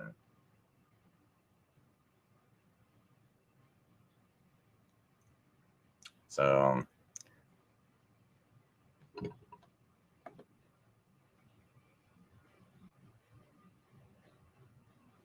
I hope we have got this answer, though. If the first part of 27 is Messiah, why is he accompanied by abominations? I think we've answered that one, though. And he says, I see It in still first. says, I think this kind of like reading all the way through it here in the ISV gives me a little bit different picture of what's being said. It kind of helps connect things and the terms to the right people.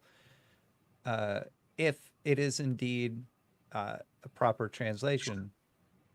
So 70 weeks have been decreed concerning your people and your holy city, to restrain transgression, to put an end to sin, to make atonement for lawlessness, to establish everlasting righteousness, to conclude vision and prophecy, and to anoint the most holy place. So, okay. So you have this time to do those things. Do them within that time. It doesn't mean they're going to, but this is the time you have to do that because something's going to happen. So be informed and discern that 7 weeks and 62 weeks will elapse from the instance of the command to restore and rebuild Jerusalem until the anointed commander. So they're saying, at the end of this time that I've allotted you to do these things, the anointed commander will rise. I like that they say commander. Commander Jesus. So the Messiah, the Prince, or anointed commander, or Messiah leader, or whatever. The plaza and moat will be rebuilt, though in troubled times. Then after the 62 weeks, so this is, you've had this amount of time. At the end of this 62 weeks, so 7 weeks, then 62 weeks, at the end of it, the anointed commander will arise. Then after the 62 weeks, the anointed one, so anointed commander is the anointed one. So that's talking about the same person, will be cut down. And then it has in brackets, but not for himself. Then the people of the coming commander, because the commander hasn't come at the time of this prophecy, he is the coming commander. There's only one commander, the anointed commander, who is the anointed one, talking about the same person. There's no mention that there's an anointed and an anointed commander, or an anointed commander, an anointed and a commander. It's Right. not one, it's not two people, it's not three people, it's one. There's the anointed commander. So when they say anointed and anointed, they're talking about the same person. When they say the commander and commander, they're talking about the same person. Will destroy both the city, the people of the coming commander will destroy both the city and the sanctuary. Its ending will come like a flood. I like that wording. And until the end, there will be war, with desolations having been decreed. He, coming commander, the anointed commander, he will make a binding covenant with many for 1 week, and for half of the week, he will suspend both the sacrifice and grain offerings. And then it now talks about someone else. Destructive people will cause desolation of the uttermost edge of the sanctuary until it is complete, and what has been decreed is poured out on the desolator. So basically, what they've done will come back to them. Right here, I wonder if they've kind of went with a lot of people's, like, the Titus, the Prince, the Romans, and kind of when they did their interpretation, It's not even destructive whoever's people. Because following I the would still say prince. this is the Jews, but the way they got it worded is you could it would sound like it could possibly be the Roman people. And I Well, mean, okay, so the people of the coming commander, it could be talking about Jewish people, it could be talking about the Pharisees and their followers, the people who are very strict into the Pharisees running things or the Sadducees running things, because something that we should keep in mind today is that the Jews are not Pharisees. Pharisees are a section of Jews. There are Pharisees and there are Sadducees. They run the temple. They have they have two high priests that alternate, and they believe themselves to have all the answers and run everything, and they know what's what. And but there are lots of Jews at that time that are not Pharisees that do attend the temple and these ceremonies because they're the ones taking care of everything. They're the ones holding these scriptures and reading from them. If you want to learn these scriptures, you got to go to school and learn them from these people because they're the ones in charge of it all. But that doesn't mean that you are part of them, but they are all Jews. So the people of the coming commander isn't saying that every single person who is part of this, not all Israelites, not all Hebrews, not all Jews, but yes, some of them. see, and also, one thing when you reread that, it got because you were rereading this part in 26 while I was looking down here at destructive people will cause desolation. And right here, clearly, pretty much to me, it's almost like if it's the people of the coming commander, if this is the Jews, that's how I would interpret it, then down here, destructive people would still have to be the Jews because these people up here will destroy both the city and the sanctuary. And I'm still thinking this destructive people will cause desolation. It has to still be these people, which looks the people of the coming commander. So the Jews But are is the it people of the coming commander.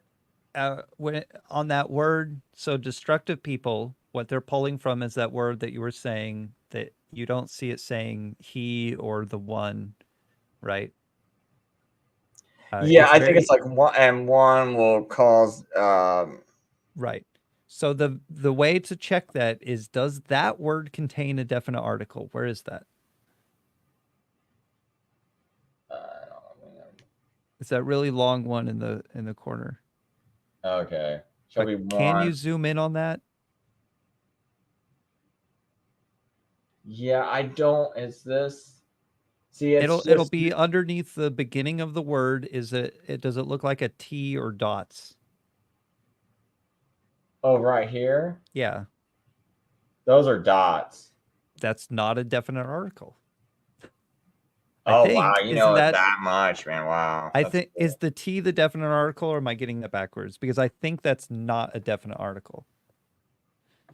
I would not even be able to tell you. I would not Okay. begin. Well, Because see, right here you got the T's, right? But here you don't. but it's going to be on a noun, which is a little bit different. Oh, yeah. The consummation, that's a noun where you have a definite article. It's got that little T-shaped thing, and shall be one who makes desolate. That's not a definite article. It basically like the words desolators. So there's no specific kind of people there, but the people of the coming commander is a specific kind of people. So I think it's kind of just talking about anybody who is in this mindset. It might not be like exclusively these same people, but it may include those people, and it may include other people who are destructive. I'm just kind of blowing it up for anyone, so they could have See that they got the little T's up under here. That's what it was mean by definite article. And here you don't see it.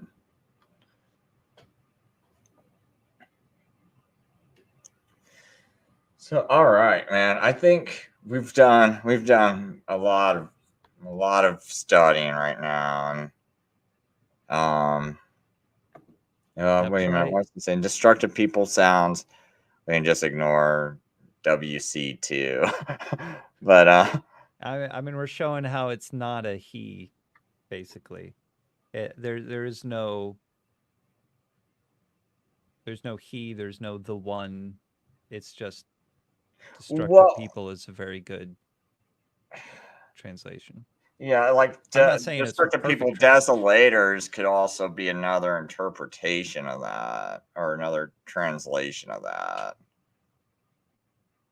I mean, I wouldn't use that, but he is not like there's no he in that verse. Yeah, It's I just never thought about that because even when I look at parallel accounts, I've become kind of skeptical of the ISV, and not in this instance,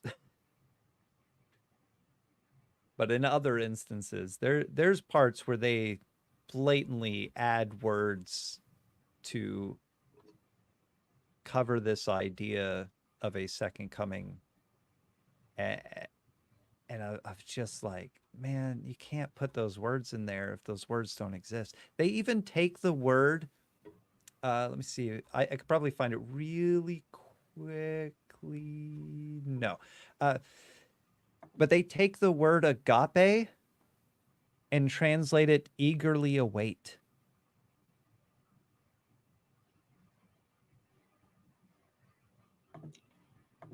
I don't know. Agape is like the word you will hear a lot of Christians say, agape love. It's a special, like they're everybody knows agape, and yet the ISV is like eagerly await.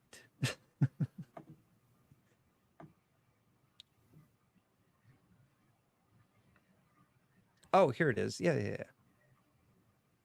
Right? Waiting for as we wait for.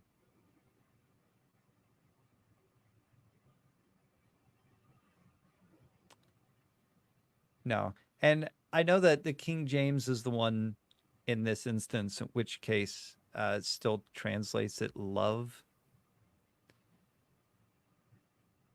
which is just kind of funny to me because I have problems with the King James as well.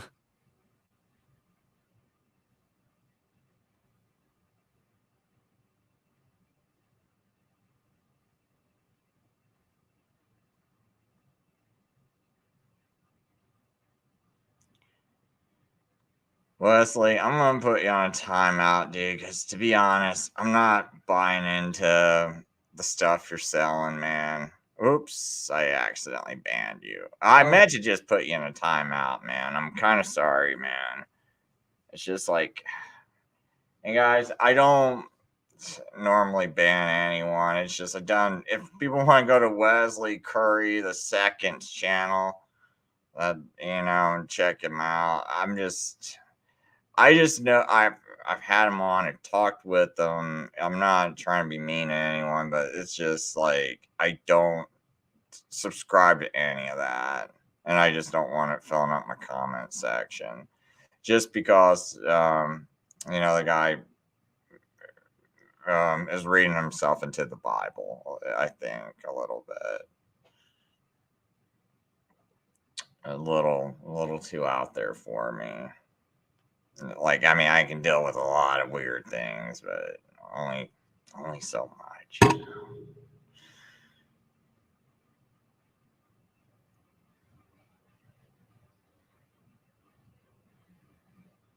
Yeah, I got a pretty long leash on everybody. It's just like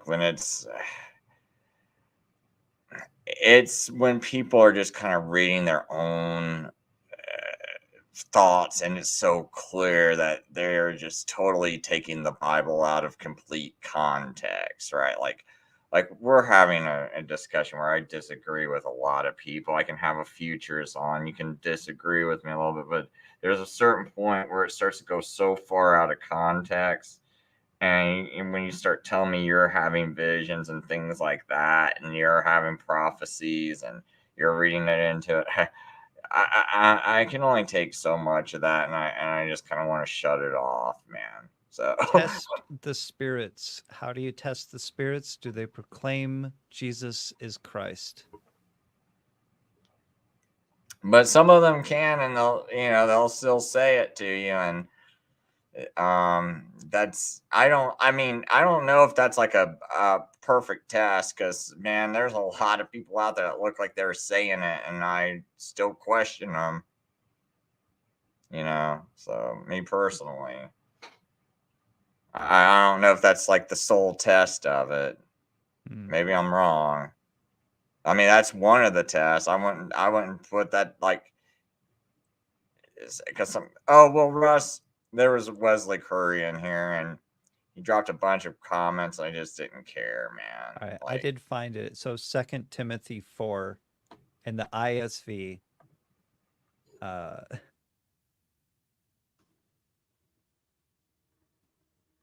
See. So 2 Timothy 4, what verse? verse 8. The ISV does something very dumb. Twice, actually. I'm sorry. The ISV does something very dumb, in my opinion. So, the victor's crown of righteousness, which is now waiting for me, which the Lord, the righteous judge, will give to me on that day. And they say, will give to me on the day, and they insert the words that he comes, that is not in the Greek, and not only to me, but also to all who eagerly await, and that's the word agape, who love his appearing, and they say eagerly await his appearing. And over here in the ESV, we have, henceforth there is laid up for me the crown of righteousness, which the Lord, the righteous judge, will award to me on that day, and not only to me, but also to all who have loved his appearing. Where did the ISV get this, if not just to shoehorn in this idea of a second coming? So it's really weird, because it's like that wasn't a that wasn't a horrible translation of Daniel 9, but here it's like, Agape, you mean eagerly await? No. What do you mean on that day? You can't say that Paul's going to receive the crown of righteousness when he dies. He has to wait for the coming of Christ. Like, no, that's people who are going to read the ISV for some things. Please keep in mind have that multiple translations are very helpful for understanding what is written. If you can't translate, which I mean, I can't. I cannot translate the Greek. I will try. I will offer up renderings of it, and I'm putting it out there to be either shot down or pondered upon, not to say this is how it should be, because I don't think that. I'm just like, hey, what about? But when it comes to something like this, I'm like, oh, yeah, I mean, here's a huge problem that I have with the ISV. This is a thought translation, and their thoughts are that this is talking about a second coming. so here's the amplified version. In the future, there is reserved for me the victor's crown of righteousness for being right with God and doing right, which the Lord, the righteous judge, will award to me on that day, and not to me only, but to all those who have loved and longed and welcomed his appearing. What do you think about that one? I think that's too many words to try to explain something that was clear to begin with, and they kind of conflated it. As if I remember, I thought they had a pretty good one on. I think Daniel 9 is fine though. Well, even the King James Version, henceforth there is laid up for me a crown of righteousness. Henceforth, from this point on, he's saying. which the Lord, the righteous judge, shall give to me at that day, and not to me only, but unto all them also that love his appearing. So, I mean, here I would say, look, the King James even got it right, and I can point out a lot of issues with that. There's I believe, I don't know, actually, maybe wrong about this, because I haven't looked into this in a very long time, but I believe there's something in John's writings in Revelation where he intentionally gets Greek grammar wrong to make a point, and I think the King James scribe corrected it. Now, I can't be sure about that, so I'm not going to point out where it is, but that's just me trying to go off my memory.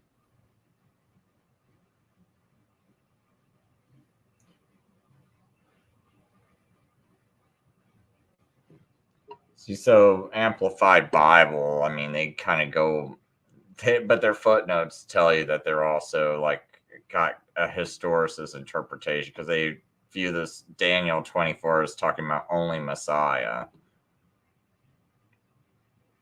Oh no, whoops. I guess they got a second coming. Okay, so they're trying to throw the 70th week into the future. So even though they're futurist, they still say will come one. See, they don't even translate it he. Will come one who makes desolate. I mean, even though I disagree with them, they don't even have he in here, and this is a futurist interpretation. So it's like even going by like a futurist that would favor throwing this into the 2,000 years into the future. They went and translated this with that in mind, that mindset. But they still don't have he. They got one who makes desolate. So, well, it's interesting. Nobody brought up a lot of the different things that I've included in my "What About" section. Maybe they just weren't here. Maybe I've already talked about them. I mean, I think some of them are thinking we're gonna kill the show. Well, I mean, like way earlier, no one was like, "Well, what about this? What about that?" Concerning the things that I actually like felt like this needs to be in my commentary. Oh, well, like the only things I could think of were like these comments by Paul. I started earlier, like Thessalonians. I'm not sure if you covered that one or. I was gonna get to that kind of stuff. I mean, oh well, I didn't mean to sidetrack you. I didn't. Well, I mean, there's a lot of like themes like. Yeah, the first one, come like a thief in the night. I mean, I don't know when I'm going to die. I could die right now.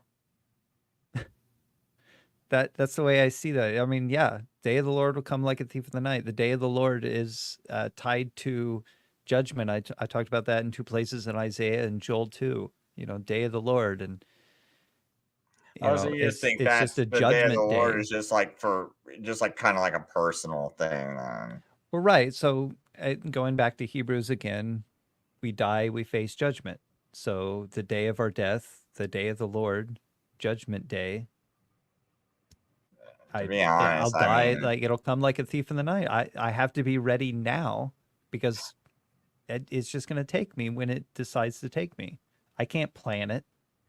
see, I don't even worry about things like that. So I don't have really much of a problem with you looking at it like that because it's just life, period. I mean, you need to like you need to be living in a way to where because you could die at any moment. You don't know. You're not supposed to be presumptuous like that. And you want to kind of make sure you're living in a way and walking in a way to where if you did die and you had to meet Jesus, I mean, okay, instead of you dying, you go to heaven. Like, let's say Jesus does come, right? You could have died that second, or Jesus could have come that second. Do you want him to like look at your life the way it's going right this minute? I mean, like some people, it's like that's real scary for them. Like if Jesus walked into my house right now and started going through things, it's like would I be kind of a little freaked out? It's like, and so you kind of like whether you die and you have to go, face him right then, or whether he does come, it's kind of like all the same to me. But yeah, I have no problem with you interpreting it like that. Yeah. And I've explained this. Jesus, the first fruits of the resurrection, and then all those who are asleep in Christ will rise. This is the Lord himself will descend from heaven with a shout, with the voice of an archangel. That is the decreeing that, the Lord is on his way to glory, to righteousness. It is a crowning ceremony with a trumpet. The dead in Christ will rise first. And this is Paul during the talking in circles, telling people that resurrection is real, because they've either been told that they missed it or that it's a lie.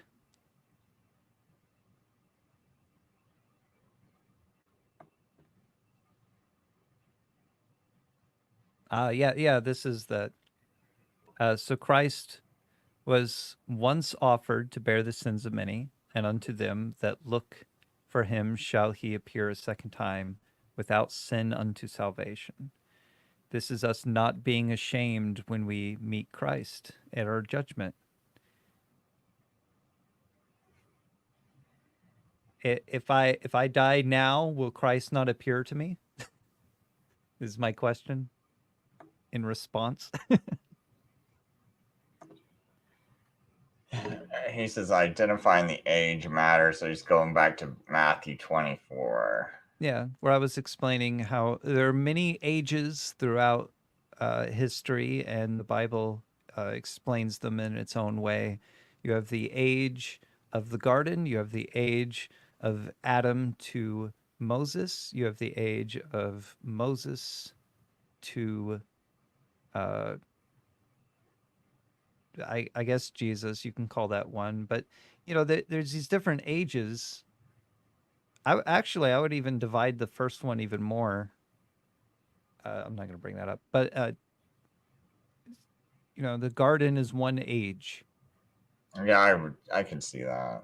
right? And then sin, or death by sin is another age, and then you have the promised age to Abraham. That's another age to the point of which you get Babel, and then you have the law being added. That's another age, and that ends because that is the temple age. As Solomon, there you have that temple age until it's Christ age, which is the last age. You don't need any more ages after that. There's no more times after that, because the age of Christ is forever and ever.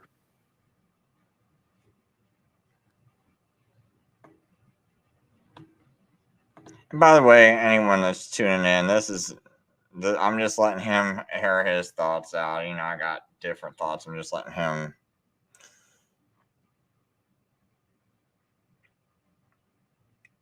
So was the age generation prophesied, was it prophesied being fulfilled? I wouldn't equate age and generation, though.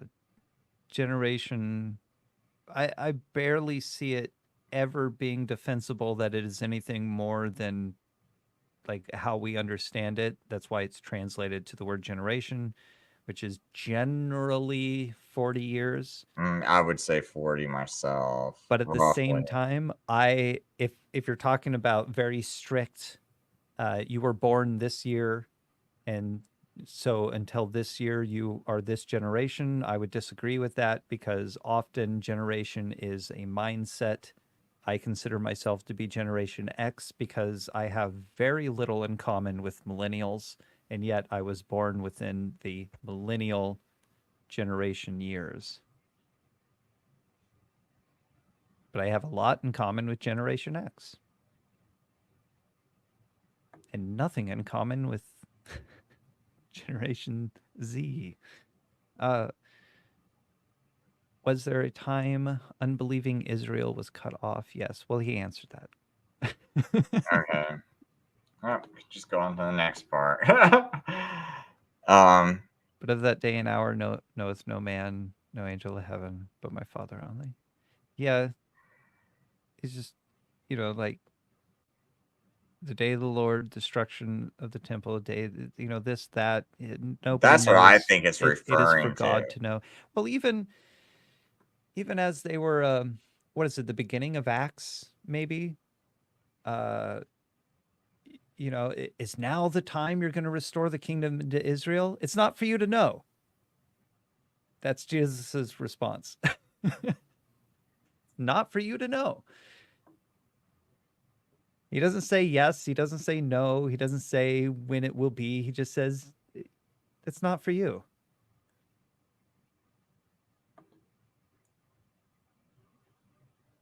Then we which are alive and remain be caught up together.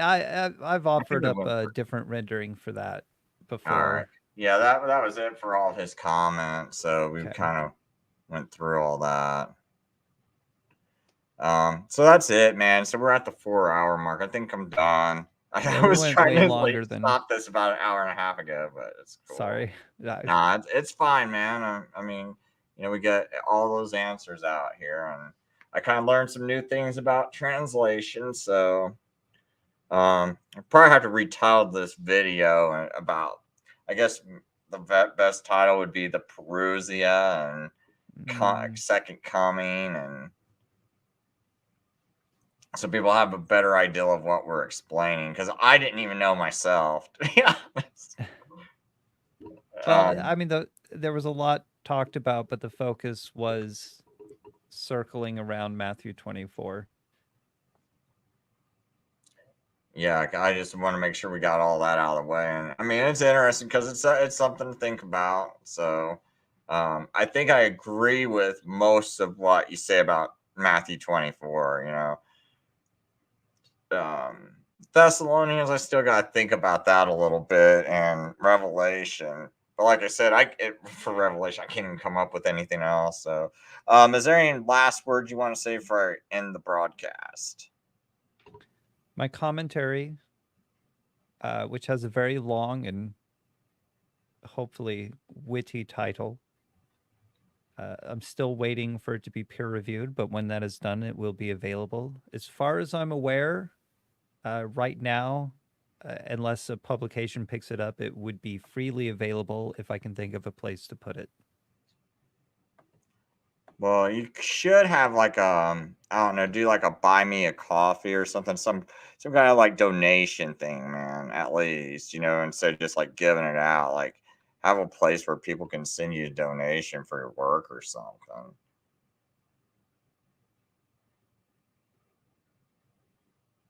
I would donate. I mean, if you set something up, haven't given it thought. Yeah, I'd at least.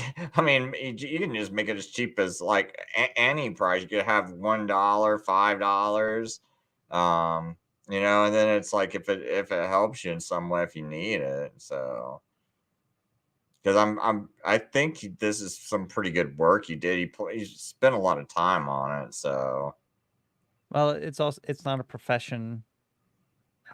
I just have time on my hands. All right. Well, I'm definitely interested whenever you get it done, and I'll promote it and probably maybe even do a video about it, and just letting people know it's available. Just let me know when it's available, and I'll try to help get the word out. All right. Last words. That was it. Mm-hmm. All right. Well, good night, folks. Thanks for watching. Hope it was beneficial to people's time. Hope someone learned something.